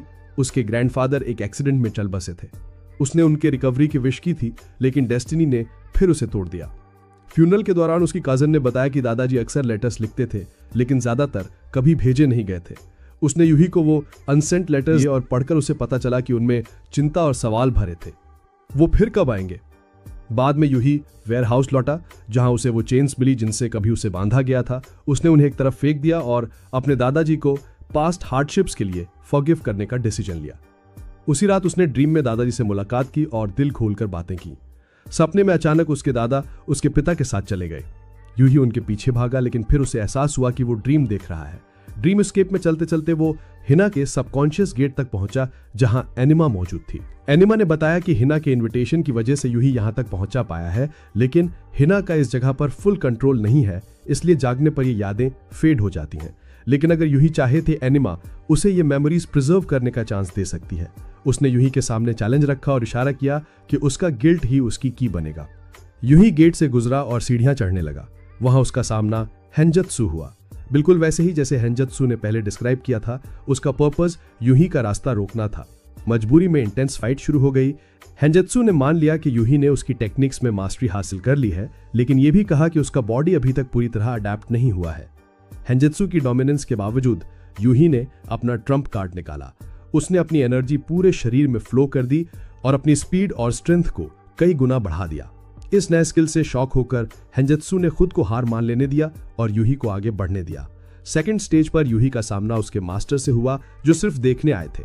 मास्टर ने बच्चों का हाल पूछा और यूही ने बताया कि वो ठीक है। थोड़ी देर हाथ मिलाने के बाद यूही और ऊपर बढ़ा। तीसरी सीढ़ी पर एनिमा फिर से प्रकट हुई। उसने यूही को एक किस देकर उसकी विजय को एक्नॉलेज किया। उसने कहा कि हिना उसे फॉरगिव कर देगी, लेकिन याद दिलाया कि वो उसका है। सबसे ऊंची सीढ़ी पर यूही का सामना हैमर से हुआ, जो अब बहुत नजदीक था। अगले दिन 11 आइड क्रीचर फिर से प्रकट हुआ और नाइट्स बिना हिना और यूही के बैटल के लिए इकट्ठा हुए। उस क्रीचर ने पुराने कार्टून्स के क्लासिक हीरो का रूप ले लिया, जिससे नागुमो हैरान रह गया। उसने कभी उसी हीरो के खिलाफ विलन की भूमिका निभाई थी, इसलिए नॉस्टैल्जिया में फाइट करने का फैसला किया। लेकिन हीरो का ये वर्जन कहीं ज्यादा पावरफुल और डेंजरस निकला। नागुमो को क्रश होने से बचाने के लिए दोनों गर्ल्स आगे बढ़ीं। मिकाजुकी ने अटैक किया, लेकिन उसके सुपर स्ट्रांग बॉडी पर वार करने का दर्द उसे महसूस हुआ। याको भी फेल हो गई और तेयू को अपने हीलिंग पावर से ग्रुप को रिवाइव करना पड़ा। हनाको ने आइस बनाकर क्रीचर को फिसलाया, जबकि हायायो ने एक नई क्ले कंस्ट्रक्ट बनाई जो लगातार बुलेट्स की तरह फायर कर रही थी। जब धूल बैठी तो 11 आइड गोलम पूरी तरह सेफ खड़ा था। उसने घोषणा की कि ये पपेट अभी भी उसे चैलेंज करने लायक स्ट्रांग नहीं है और नाइट्स को सिर्फ 10 दिन का समय दिया कि वो एक और स्ट्रॉन्गर पपेट बनाए। अगर वे असफल रहे तो वो उनके फैमिलीज पर अटैक करेगा और उनकी लाइव्स छीन लेगा। ये अल्टीमेट वार्निंग देने के बाद 11 आइड गोलेम वहां से चला गया, जबकि नगुमो ने ठान लिया कि 10 दिन बाद वो उससे दोबारा मुकाबला करेगा। 2 दिन बाद यूही लौटा और उसने अपकमिंग फाइट के बारे में सुना, जो 8 दिनों में होने वाली थी। उसने ये भी देखा कि हैमर में कुछ सटल बदलाव आए हैं। इस बीच दोनों गर्ल्स अपनी पावर्स को कंबाइन करने के एक्सपेरिमेंट के लिए मिकाजुकी के पास गईं, जबकि हनाको ने कुकिंग सीखने के लिए याको का सहारा लिया। हालांकि वे अब भी 11 आइड गोलेम से निपटने के तरीकों को लेकर कंफ्यूज थीं, लेकिन फाइनल डिसीजन पूरी तरह हायू और उसकी पपेट पर डिपेंड था कि क्या वो क्रीचर की एक्सपेक्टेशंस पर खरी उतरेगी या नहीं। हनाको ने सुझाव दिया कि याको को यूही को ट्रेनिंग के लिए साथ लेना चाहिए, क्योंकि एनिमीज को कंट्रोल और कैप्चर करने के लिए यूही जैसा डायनामिक पार्टनर बहुत जरूरी होगा। अपनी नई स्पीड के अनुकूल होने की ईगरनेस के चलते यूही ने याको के साथ मेहनत से प्रैक्टिस की। हालांकि पास आने की कोशिश करते हुए उसकी एबिलिटी के कारण वो बार बार रोक दिया गया, फिर भी उसने हार नहीं मानी। उन्होंने शाम तक ट्रेनिंग जारी रखी। उसके बाद याको ने यूही को डिनर पर अपने घर इनवाइट किया। खाने के दौरान दोनों में लाइट हार्टेड बातें हुई, लेकिन फिर अचानक याको ने सीधा सवाल कर दिया। उसने पूछा कि याको के कन्फेशन के बारे में यूही क्या करने वाला है। यूही ने माना कि उसने उसका कन्फेशन सुना था, लेकिन आगे का हिस्सा उसे समझ नहीं आया। याको ने फिर साफ कहा कि उसे पता है यूही और हिना दुनिया को डिस्ट्रॉय करने की योजना बना रहे हैं। इस पर यूही ने जवाब दिया कि वे इस बारे में सिर्फ एनिमल्स को हराने के बाद सोचेंगे, इसलिए अभी के लिए वे दोस्त रह सकते हैं। लेकिन याको ने कहा कि वो पूरी कोशिश करेगी कि उसे रोके, और अगर वो सफल रही तो यूही को उसके साथ डेट पर जाना होगा। यूही ने कहा कि वो इस बारे में सोचेगा। इस बीच 11 आइड गोलम ने मास्टर की डायरी पढ़ी और मानवता के नेचर तथा खुद की क्लिप पपेट आइडेंटिटी पर विचार करने लगा। उसी समय हायू को भी एक नई पपेट बनाने का तरीका सूझा। जब अगली लड़ाई शुरू हुई तो दोनों गर्ल्स और मिकाजुकी ने एक नई टेक्निक ट्राई की। मिकाजुकी के अटैकिंग माउथ्स गर्ल्स की पावर से और मजबूत हो गए, जिससे वे स्पीयर्स में बदल गए और 11 आइड गोलेम पर बरस पड़े, लेकिन वो बिना चोट खाए बच गया। तभी हिना ने उस पर वार किया और उसे दूसरों की ओर किक मारते हुए धकेल दिया, जिससे वो 9 आइड फॉर्म में बदल गया, जिससे वे पहले भी लड़ चुके थे। हनाको ने तारों से सीखी फायर टेक्निक का इस्तेमाल करके उसे जला दिया। फिर हिना और याको ने मिलकर उसे गिरा दिया, जिससे वो वापस अपने ओरिजिनल रूप में आ गया। 11 आइड गोलेम ने अचानक एक हैमर समन किया और मेगुमो को पीछे धकेल दिया, लेकिन यूही ने तेजी से अटैक किया और उसे हिना की तरफ धकेल दिया, जिससे उसे एक और पावरफुल स्ट्राइक का मौका मिला। लेकिन ये भी काफी नहीं था। इसी बीच हायू ने आखिरकार हस्तक्षेप किया। उसने 11 नाइट गोलम से पूछा कि वो पिछले 10 दिन से क्या कर रहा था। गोलम ने जवाब दिया कि वो किताबें पढ़ रहा था। हायू ने अनुमान लगाया कि हर ट्रांसफॉर्मेशन के बाद उसे रिकवर करने में टाइम लगता है। उसने विश्वास के साथ कहा कि उसने क्ले पपेट्स की असली पहचान रिवील कर दी है। हालांकि हायू ने यह मानने से साफ इनकार कर दिया कि वो सचमुच किताबें पढ़ रहा था। हायू ने एक साथ 3 पपेट समन किए, जिससे 11 नाइट गोलम इंस्टेंटली उत्तेजित हो गया। लेकिन जल्द ही वो पपेट्स की ट्रियो द्वारा काबू कर लिया गया और बंदी बना लिया गया। टूटने से पहले गोलम ने हायू से उसके असली स्वरूप और क्ले पपेट्स की सोल के बारे में पूछा। हायू ने काम होकर समझाया कि मिट्टी की पपेट्स केवल इस्तेमाल करने के टूल्स नहीं थे, बल्कि उनके क्रिएटर्स के दिल और इमोशंस का रिफ्लेक्शन थी। उसका मानना था कि गोलम का रीडिंग का शौक एनिमस की नॉलेज के लिए गहरी क्रेविंग को दर्शाता है। ये जवाब सुनकर 11 नाइट गोलम संतुष्ट हो गया और हायू की पपेट्स के साथ टूटने से पहले विदा ले ली। एनिमस भी पीछे हट गया। दोनों गर्ल्स ने अपकमिंग 12 नाइट गोलम को हराने के लिए एक यूनाइटेड टेक्निक को निखारने का संकल्प लिया। यूही ने सबको आसमान की तरफ देखने को कहा, जहां उन्होंने एक नई शैडो देखी। वो एनिमा द्वारा बनाया गया स्पेशल वेपन था, जो हैमर को काउंटर करने के लिए तैयार किया गया था। अगले कुछ दिनों में नाइट्स ने टायरलेसली प्रैक्टिस की कि अपनी एबिलिटीज को कैसे मर्ज किया जाए, लेकिन जॉइंट पावर को पूरी तरह कंट्रोल करना अभी भी एक ह्यूज चैलेंज बना हुआ था। उसी शाम को तैयू की मुलाकात अचानक एनिमस से हो गई। एनिमस ने 11 नाइट गोलम के लिए रिग्रेट व्यक्त किया, क्योंकि वो उससे स्ट्राइकिंगली मिलता जुलता था। कहानी फिर पीछे मुड़ती है, जब एनिमस और एनिमा बच्चे थे। दोनों पर एक ट्रैजिक घटना घटी, जिसमें उनका फैमिली खत्म हो गया। वे एक रिसर्च सेंटर में रहने लगे, जहां पर हेड ऑफ द इंस्टीट्यूट को उनसे लगाव हो गया था और उसने उन्हें अडॉप्ट करने का भी सोच लिया था। बाद में पता चला कि ये डिजास्टर एक्चुअली में एनिमस की ओन पावर्स के अनकंट्रोल्ड यूज से आई थी। एनिमस को लगता था कि उसकी एबिलिटीज एक्स्ट्रा ऑर्डिनरी है और उनका यूज डिस्ट्रक्शन लाने के लिए किया जा सकता है, लेकिन एनिमा ने उसे रोका और याद दिलाया कि वे भी केवल ह्यूमंस ही हैं। एनिमा चाहती थी कि उनकी पावर्स को सील कर दिया जाए ताकि वो पीसफुल लाइफ जी सके। उसका मानना था कि एनिमस अपने रीडिंग पैशन की वजह से एक ग्रेट स्कॉलर बन सकता है, लेकिन अगले ही दिन हेड को उनकी एबिलिटीज के बारे में पता चल गया। उसने एनिमस को रिसर्च के लिए पावर्स यूज करने को एनकरेज किया। एनिमस ने उसकी बात मान ली और खुद को गॉड मानना शुरू कर दिया। उसने अपनी शक्ति से हैमर क्रिएट किया और पूरा रिसर्च सेंटर डिस्ट्रॉय कर दिया। फिर उसने वर्ल्ड वाइड डिवास्टेशन मचाया। तभी सराउंडिंग स्पेस फट गया और एनिमस और एनिमा दोनों टाइम ट्रेवल करते हुए प्रेजेंट में पहुंच गए। एनिमस अब फिर से दुनिया को रूइन करना चाहता था, लेकिन एनिमा ने उसे टाइमली रोक लिया। उसने एनिमस को अर्थ पर खींच लिया और एक डेडली गेम प्रपोज किया, लेकिन एनिमा बार बार फेल होती रही, जिसके कारण अर्थ कई बार नष्ट होती रही। एनिमा को हिना से मिलने में 100 साल से भी ज्यादा समय लग गया था। उस समय हिना को समझ नहीं आ रहा था कि एनिमा कौन है और उसका रियल पर्पस क्या है। एनिमा ने हिना की एक विश पूरी करके उससे डील करने की कोशिश की, लेकिन हिना खुद नहीं जानती थी कि उसे क्या मांगना है। नतीजा ये हुआ कि एनिमा उसके पीछे पीछे चलती रही और उसे ऑब्जर्व करती रही। एक दिन जब हिना की माँ और हिसामे बाहर गए हुए थे, तो हिना ने एनिमा के साथ खेलने का फैसला किया। सैर के दौरान उनका सामना एक वाइल्ड डॉग से हुआ। तभी यूही वहां पहुंचा और यही उनकी फर्स्ट मीटिंग थी। तब यूही ने हिना को एक लॉस्ट चाइल्ड समझा और उसे पुलिस स्टेशन ले जाना चाहता था, क्योंकि उसके फादर वहां काम करते थे। लेकिन हिना को लगा कि वो बैड चाइल्ड है और पुलिस उसे अरेस्ट कर लेगी, इसलिए वो भाग गई। एनिमा ने उसका पीछा किया तो यूही ने उसे देख लिया और उसे चाइल्ड किडनैपर समझ लिया। यूही ने उस पर पानी का बलून फेंका और हिना को खींचकर दूर ले गया। उसने हिना को समझाया कि पुलिस बुरी नहीं होती और वो भी अपने पिता की तरह पुलिस ऑफिसर बनने का सपना देखता है। तभी एनिमा पहुंची और उसने खुद को हिना की गार्डियन बताया। उसने हिना को हवा में उड़ाया और टेलीपोर्ट कर दिया, जिससे यूही को लगा कि ये सब ड्रीम था। बाद में हिना को एनिमा की 7 ईयर प्लान के बारे में पता चला और उसने यूही से दोबारा मिलने की इच्छा जताई, जिसने अंततः उसे इस कठिन परीक्षा में धकेल दिया। वर्तमान में नाइट्स ग्रुप अपनी पावर्स कंबाइन करने के लिए 2 हफ्तों से हार्ड ट्रेनिंग कर रहे थे, लेकिन 12 वाइट गोलेम का कोई ट्रेस नहीं था। तभी एनिमा प्रकट हुई और बोली कि अगले महीने तक वे जो चाहे वो कर सकते हैं। लेकिन जैसे ही महीना खत्म होगा, 12 वाइट गोलेम और हैमर एनिमा के वेपन के साथ पूरे वर्ल्ड को डिस्ट्रॉय कर देंगे। समय तेजी से बीता और आखिरकार वो कर्सेड डे आ गया। उस रात एनिमस ने सभी के ड्रीम्स पर अटैक किया और उन्हें फाइनल बैटलफील्ड पर बुलाया। हर नाइट ने पहले खुद को मेंटली तैयार किया और अपने पर्सनल काम निपटा लिए। जल्द ही सब अपने अपने डेजिग्नेटेड स्थान पर इकट्ठे हो गए। सब तैयार थे। अचानक एनिमस प्रकट हुआ और उनका वेलकम करने लगा। फिर उसने सभी नाइट्स को टेलीपोर्ट कर दिया, केवल एनिमा और हिना को पीछे छोड़कर। एनिमस ने नाइट्स को एक दूरस्थ कंट्री साइड में भेजा, लेकिन उसे एहसास हुआ कि वो गलती से एक मेंबर को पीछे छोड़ाया है। वो जल्दी से वहां से चला गया, जिससे नाइट्स को थोड़ी सी प्राइवेसी मिल गई। यूं ही सोच रहा था कि वॉर के बाद उनका ग्रुप क्या बनेगा। नोई ने कहा कि चाहे वे जीते या हारें, वॉर खत्म होते ही नाइट्स को अलग होना ही होगा। फिर 12 वाइट गोलम पहाड़ के पीछे से निकला। उसका आकार पहले से कहीं अधिक विशाल था। हालांकि उसके जायंट साइज के कारण उसे टारगेट करना इजियर हो गया था। नाइट्स ने अपनी कंबाइंड टेक्निक का इस्तेमाल किया, जिसे मास्टर करने में उन्हें पूरे 1 महीने से ज्यादा लग गया था। प्रकाश की एक डिस्ट्रक्टिव रे निकली, जिसने गोलम का एक हाथ काट दिया। वे एक और स्ट्राइक की तैयारी कर रहे थे, लेकिन गोलम उन्हें मौका नहीं दे रहा था। तभी अचानक हिना आसमान से उतरी और एक पावरफुल पंच मारा, जिससे गोलम जमीन पर गिर पड़ा। हयू हिना की मदद के लिए ग्रुप से अलग हो गया ताकि बाकी लोग दोबारा हमला कर सकें। उसने ब्लैक कैट नाइट के रूप में एक नया गोलम समन किया। उस पल मैगुमो को रियलाइजेशन हुआ कि फ्यूचर 2 बच्चों द्वारा शेप किया जा रहा है और उसे समझ आया कि यह सोचना कि लड़ाई सिर्फ बड़ों की रिस्पॉन्सिबिलिटी है प्योर एरोगेंस था।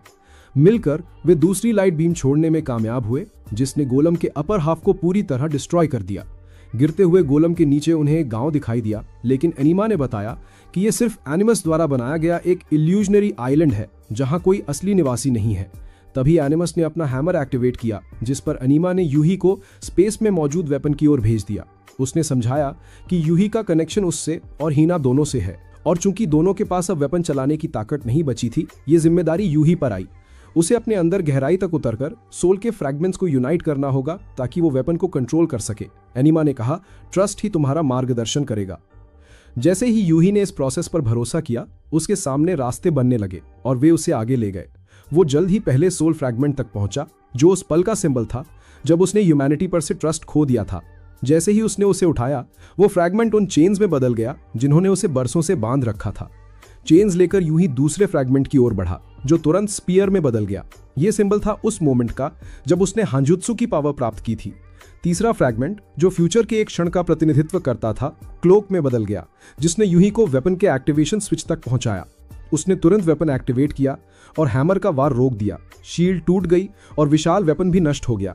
उसी समय हीमा आगे बढ़ी और एनिमा के वेपन के शैटर्ड पीसेस से अपनी ओन इमेज का एक गोलम बनाया। उस गोलम ने एक जबरदस्त ब्लो मारा, जिससे हैमर नष्ट हो गया और उसके फ्रैगमेंट्स एब्जॉर्ब कर और भी बड़ा हो गया। एनिमा शॉक था, क्योंकि यह पहला मौका था जब उसका हैमर डिस्ट्रॉय हुआ था, लेकिन वो विचलित नहीं हुआ और दुनिया को रुइन करने के इरादे पर अड़ा रहा। फिर उसने नाइट्स को स्काई में लॉन्च कर दिया, जिससे वे नीचे गिरने लगे। ग्रुप ने यूही की टेक्निक कॉपी की और पैरों के नीचे एनर्जी जनरेट करके अपने गिरने की स्पीड स्लो कर ली। मिकायोकी अचानक आगे बढ़ा और एनिमस के सिर पर किक मारी। एनिमस तुरंत संभला और नाइट्स पर एनर्जी स्फीयर से हमला करने लगा। एनिमा ने देखा कि एनिमस ने आइलैंड के चारों ओर एक बैरियर खड़ा कर लिया है। उसे अंदाजा हो गया कि वो हीना की शक्ति से डर रहा है और उसने हीना को बीच बीच में बैरियर पर स्टॉर्म करने का इशारा किया। उस आवाज से एनिमस का ध्यान बंटने लगा। जैसे ही हीना ने एनिमस को डिस्ट्रैक्ट किया, नागुमो ऊपर से डाइव करके उस पर अटैक करने लगा। एनिमस ने अपनी जगह हानाको के साथ बदल दी, जिससे याको को हानाको को सुरक्षित खींचना पड़ा। दोनों गर्ल्स ने एनिमस को पकड़ लिया और उस पर वार किया, लेकिन एनिमस ने अपनी रीजनरेशन एबिलिटी रिवील कर दी। मिकाजुकी दौड़ी और गर्ल्स को काउंटर अटैक से बचाया। हीना लगातार बैरियर पर स्टॉम्प करती रही, जिससे एनिमस और भी एंग्शियस हो गया। हयू की कैट पपेट ने भी उसके साथ स्टॉम्प करके माहौल बिगाड़ दिया। एनिमस भागने में कामयाब हुआ और उसने मिकाजुकी पर अटैक फोकस कर दिया। दोनों गर्ल्स ने मिकाजुकी के लिए एक शील्ड बनाई, लेकिन एनिमस ने उन पर भी हमला किया, फोर्सिंग हयू को उनकी रक्षा में कूदना पड़ा। गर्ल्स ने एनिमस पर हमला शुरू कर दिया ताकि उसका ऑफेंसिव जारी न रहे। एनिमस ने तायू की शक्ति वापस लेने की कोशिश की, लेकिन तायू ने उसे अपनी शेयर विल पावर से रोक दिया और ग्रुप को हील कर दिया। ये देखकर एनिमस रूथलेस हो गया। उसने अपने हैमर से हयू की कैट पपेट डिस्ट्रॉय कर दी। अचानक वो एक डार्क शैडो में बदल गया, जिससे बेहद टेरिफाइंग ऑरा फैल गई। हीना को रियलाइज हुआ कि अब वो बाहर बैरियर के पीछे नहीं रह सकती। उसने लगातार हमले करके बैरियर तोड़ दिया। एनिमस ने हैमर फेंक दिया, जिससे नाइट्स धुएं और डस्ट में घिर गए। उसी कवर का यूज करके उसने सरप्राइज अटैक किया, लेकिन याको ने अपनी एबिलिटी से धुआं क्लियर कर दिया। तायू ग्रुप को हील करने लगा, लेकिन एनिमस ने उसे टारगेट किया। हानाको और मिकाजुकी ने उसे बचाया, लेकिन फिर एनिमस ने पूरी टीम पर हमला कर दिया। तायू लगातार हील करता रहा, लेकिन उसकी एनर्जी कम होती गई। एनिमस ने हैमर हयू पर फेंका, लेकिन उसने समय रहते एक पपेट समन करके उसे ब्लॉक कर दिया। एनिमस ने अंदाजा लगाया कि हयू अपनी मैक्स लिमिट तक पहुंच चुका है और तायू, जो अभी बच्चा है, ज्यादा देर तक ग्रुप को बचा नहीं पाएगा। लेकिन नागुमो ने ठोस आवाज में कहा, यहाँ कोई बच्चा नहीं है, यहाँ सिर्फ वॉरियर्स है। असली बच्चा तो एनिमस खुद है। उसी समय हीना ने बैरियर तोड़कर अंदर आ गई। खतरे को सेंस करते हुए एनिमस ने एक ही वार में नाइट्स को खत्म करने का संकल्प लिया। हानाको ने उसकी एक बाह फ्रीज कर दी, जबकि हयू और दोनों बच्चों ने ग्रुप की रक्षा में अपनी ताकत लगाई। यूनिकॉर्न नाइट ने पहली बार नागुमो को उस पर सवार होने दिया। वो एनिमस के पास पहुंचा और एक पावरफुल किक मारकर उसे दूर फेंक दिया। एनिमस स्टन था। उसे यकीन नहीं हो रहा था कि वो हार गया। जब उसने कारण खोजा तो उसे एहसास हुआ कि यह सब हीना की वजह से हुआ। लेकिन इससे पहले कि वो कुछ और कर पाता, एनिमा ने हयू नामक वेपन का यूज करके एनिमस पर वार किया और उसे छुरा घोंप दिया। अपने अंतिम क्षणों में एनिमस ने स्वीकार किया कि वो मॉर्टल है, कोई डिवाइन बीइंग नहीं। एनिमा ने सॉफ्टली कहा कि अगर एनिमस अभी भी यूनिवर्स के बारे में जानना चाहता है तो शायद वो किसी नए जन्म में अपनी खोज जारी रख सके। एनिमस के समाप्त होते ही एनिमा रो पड़ी। उसे अफसोस था कि वो उसे पहले क्यों नहीं रोक सकती थी। उसने सबको समझाया कि आइलैंड गायब नहीं होगा क्योंकि अब उसे हीना सस्टेन कर रही है। एनिमस के चले जाने के बाद संघर्ष अब ग्रुप और हीना के बीच आ गया। हीना और यूही ने तब अपनी ओरिजिनल योजना रिवील की, अर्थ को डिस्ट्रॉय करने की। हीना अपने मैसिव गोलम को कंट्रोल कर रही थी जबकि यूही नाइट्स को रोकने की तैयारी कर रहा था। यूही ने तेजी से अटैक किया, नागुमो और याको को एक तरफ धकेल दिया और सबसे बड़ा खतरा बनी हयू को भी हेल्पलेस कर दिया। यूही ने डिक्लेयर किया कि हीना को रोकना है तो पहले उसे पार करना होगा। हनाको ने कोई सोल्यूशन ढूंढने के लिए वहां से जाने का फैसला किया जबकि दोनों गर्ल्स मिकाजुकी के पास ही रहीं ताकि वो अपनी चोटों के बावजूद रेकलेस होकर लड़ाई में न कूद जाए। अब यूही का सामना सिर्फ 2 ग्रेट बीस्ट नाइट से था। उसने नागुमो पर वार किया और उसे याको की ओर उड़ा दिया। यूही ने उनकी आलोचना की कि वे सिर्फ क्ले गोलम से लड़ने का ट्रेनिंग लेते रहे हैं, इंसानों से नहीं। नागुमो ने रिजॉल्व किया कि वो यूही से पूरी ताकत से लड़ेगा, चाहे इसके लिए उसकी कुछ हड्डियां टूट जाएं, क्योंकि नई जनरेशन को सिखाना एल्डर्स का ड्यूटी है।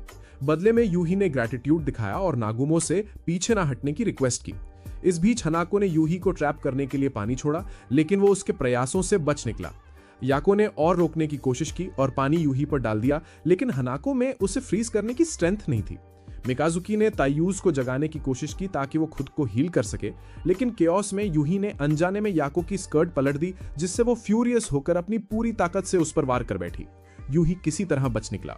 इस मौके का फायदा उठाकर यूही ने एडमिट किया कि वो याको की फीलिंग्स का जवाब नहीं दे सकता क्योंकि वो हीना से प्यार करता है और उसे रोकना चाहता है। हीना को पहले से इस बात का अंदाजा था। वो यूही के साथ बिताए मोमेंट्स को याद करती हुई लड़ाई में उतर आई। उसे अपना लास्ट बर्थडे याद आया जब उसने पहली बार अपनी बीमारी का जिक्र किया था और बताया था कि वो एनिमा के बिना नहीं रह सकती। जब उसे पता चला कि यूही को हांजुत्सु की शक्ति मिली है तो उसने समझ लिया था कि यह टकराव होना ही है। हीना ने महसूस किया कि यूही अब लाइफ से ज्यादा होपफुल और सैटिस्फाइड है। वो नए फ्रेंड्स पाकर खुश थी, लेकिन चाहती थी कि समय रुक जाए ताकि ये पल हमेशा चल सके। समय रूथलेस तरीके से गुजरता गया। याको ने कभी बताया था कि उसने ऐसे इंसान को जाना जिसने अपने किसी प्रियजन को खोने के बाद बहुत दुख सहा, लेकिन बाद में फिर खुशी पाई। इससे साबित हुआ कि खुशी डिजर्व्ड लोगों तक इवेंचुअली पहुंच ही जाती है। धीरे धीरे हीना को एहसास हुआ कि यूही उसे पीछे छोड़कर सबके साथ आगे बढ़ चुका है। हीना का बिलीफ था कि जहां उसका अस्तित्व नहीं वहां सब खुश रहेंगे। अचानक जागकर हीना ने पाया कि उसने यूही पर हमला कर दिया है, जिससे वो उड़ गया। यूही ने किसी तरह अपना हथियार और क्लोक पकड़ लिया, जो तुरंत गायब होकर नोई की एवोल्यूशन पावर में बदल गया। नोई एक ग्रेट नाइट बन गया और यूही को विश्वास हो गया कि अब वो हीना के बराबर खड़ा हो सकता है। इसी समय आनेमा ने ग्रुप को हीना की इलनेस के बारे में बताया, एक इनक्यूरेबल बीमारी जिसने उसे फ्यूचर का कोई सपना नहीं दिया, सिर्फ प्रेजेंट का आनंद लेने दिया। जब एनेमा उसे स्पेस में ले गई थी तो हीना पृथ्वी से मोहित हो गई थी और मानती थी कि अगर वो इसे नष्ट कर देगी तो ये इवेंचुअली उसकी हो जाएगी। लेकिन अब उसे रियलाइजेशन हुआ कि अर्थ ने ही उसे लव सिखाया है। इस रियलाइजेशन के साथ उसका बीमारी के प्रति नजरिया बदल गया। उसने सोचा कि दुनिया नष्ट हो या ना हो, वो अब सबके साथ नहीं रह पाएगी। इसलिए वो चाहती थी कि यूही ही उसे रोके। नाइट्स मदद करना चाहते थे, लेकिन आनेमा ने कहा कि ये पूरी तरह उन पर निर्भर है। ग्रुप ने दृढ़ निश्चय किया कि वो यूही का हर तरीके से सपोर्ट करेंगे।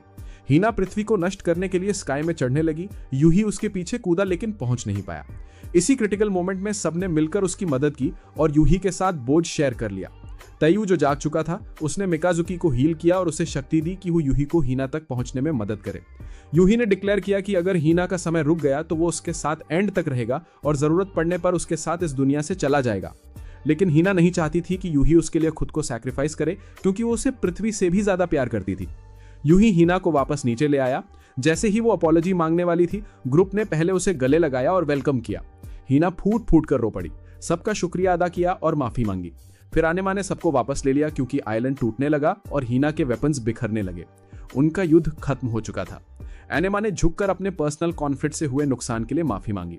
हीना की पावर्स फेड हो गई और आनेमा ने आखिरी बार डिपार्टेड नाइट्स को समन किया। एक एक करके सबने अपने नाइट्स को अलविदा कहा। जब यूही और मिकाजुकी की बारी आई तो उन्होंने आनेमा से एक फाइनल रिक्वेस्ट की। उनकी इच्छा समझकर आनेमा ने उन्हें एक ग्रैंड बैटल के लिए आखिरी बार शक्ति दी। आनेमा ने उम्मीद जताई कि हीना रीइंकार्नेशन साइकिल में जाने से पहले एक ब्राइट फ्यूचर देखेगी। यूही और मिकाजुकी पूरी रात एक भीषण लड़ाई में उलझ रहे, यहाँ तक कि कई स्पेक्टेटर सो गए। अचानक मीटियोर शावर हुआ और हीना के हथियार के टुकड़े अर्थ पर गिरते दिखाई दिए। कुछ देर और लड़ने के बाद उनकी पावर्स अचानक वैनिश हो गईं। नोई रो पड़ा और यूही की तारीफ की कि वो कितना एडमिरेबल वॉरियर बन चुका है और उसके साथ लड़कर उसे गर्व हुआ। यूही भी अपने पुराने दोस्त से विदा लेकर उतना ही भावुक हो गया। मिकाजुकी के क्रो ने आखिरी बार बोला, उसकी सेल्फलेसनेस की सराहना की, इवन छोटी चीज जैसे रोटी के लिए अपनी जान देना। दोनों तब तक लड़ते रहे जब तक वे बेहद टायर्ड नहीं हो गए और वर्बल अटैक करने लगे। आखिर में उन्होंने एक फाइनल पंच मारकर मुकाबला खत्म कर दिया, लेकिन मिकाजुकी ने ट्रिक खेली और एक किक मार दी जिससे यूही बेहोश हो गया। चालाकी के बावजूद वो अपनी जीत पर प्राउड था। नाइट्स वहां से निकल गए और सब अपने घर लौट आए। हिना ने रिजॉल्व किया कि वो इलनेस से लड़ेगी और जिंदा रहेगी। यूही जब अपने कमरे में लौटा, उसे नोई की याद आई। 10 साल बाद यूही को अचानक एनिमा ने फिर बुलाया ताकि वो फाइनल बैटल में उसकी सोल कलेक्ट करने की तैयारी कर सके। यूही को मिथिकल बीस्ट नाइट्स की उत्पत्ति पर भी आश्चर्य हुआ। असल में वे वही विजन्स थे जो एनिमा और एनिमस ने चांद पर देखे थे। एनिमा ने रिवील किया कि वो और एनिमस फ्यूचर की 32nd सेंचुरी से आए थे और हानजुत्सु और हिसामे के वंशज थे। हानजुत्सु की मौत हो चुकी थी, इसलिए वे दोनों अब कभी पैदा नहीं होंगे। यूही को खुशी हुई कि एक फ्यूचर ऐसा भी है जहां हानजुत्सु और हिसामे हैप्पी हैं। एनिमा ने पूछा कि यूही प्रेजेंट पे कैसा है। 10 साल बाद यूही इंस्पेक्टर बन चुका था। उसका जूनियर जो नागुमो के साथ काम करता था उस पर एक्स्ट्रा काम डालता रहा तो उसे नागुमो से मदद लेनी पड़ी। सुबारू जो अब नागुमो का असिस्टेंट था, मिकाजुकी के साथ था, जो अभी भी क्रिमिनल्स को पकड़कर पुलिस के आने से पहले उन्हें सजा देता था। ऐसा लग रहा था कि सुबारू और मिकाजुकी डेटिंग कर रहे थे। तयू और हनाको ने नूडल शॉप खोल ली थी, जबकि हयू और याको की शादी को 1 साल हो गया था। हयू अब यूनिवर्सिटी में लेक्चरर था और तयू को पढ़ाता था, जबकि याको हाउसवाइफ थी। मचाई टीचर बन गई और तयू के साथ डेटिंग भी कर रही थी। हिना की बात करें तो 8 साल बीमारी से जूझने के बाद वो 2 साल पहले सर्जरी से पूरी तरह ठीक हो गई।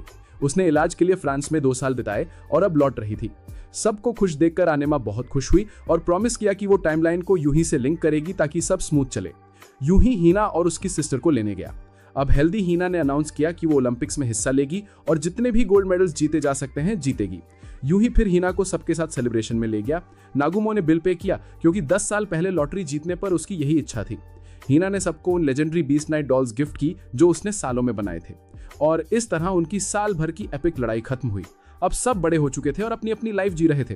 मूवी उनके जर्नी के पूरा होने के साथ एंड हुई। और इसी के साथ में एक हैप्पी एंडिंग के साथ में हम कह सकते हैं एंड में तो पर एंड होती है। लेकिन गाइज डिस्क्रिप्शन में मैंने एक चैनल का लिंक दे दिया है जो कि हमारे एक बड़े भाई का ही है और उन्होंने एक एनिमे का न्यूज़ चैनल बनाया है जहाँ पर कि हाँ मैं उम्मीद करता हूँ कि आप एनिमे लवर्स और एनिमे कम्युनिटी को सपोर्ट करते हो तो उस चैनल को भी सपोर्ट करोगे। उसका लिंक मैं डिस्क्रिप्शन में डाल दूंगा, वहाँ पर भी आप इस तरह की ही लॉन्ग वीडियो रिकैप में देख सकते हो। वहाँ पर भी चेकआउट कर सकते हो और स्क्रीन पर कुछ वीडियो दिख रही होंगे उनको भी देख सकते हो। तो लेकिन तब तक कमेंट करके जरूर बता देना कि इस तरह की एनिमे आपको पसंद है तो और भी एनिमे लेकर आ जाऊंगा। तो चलो मिलते हैं न्यू वीडियो के साथ में, तब तक के लिए गुड बाय, सायोनारा।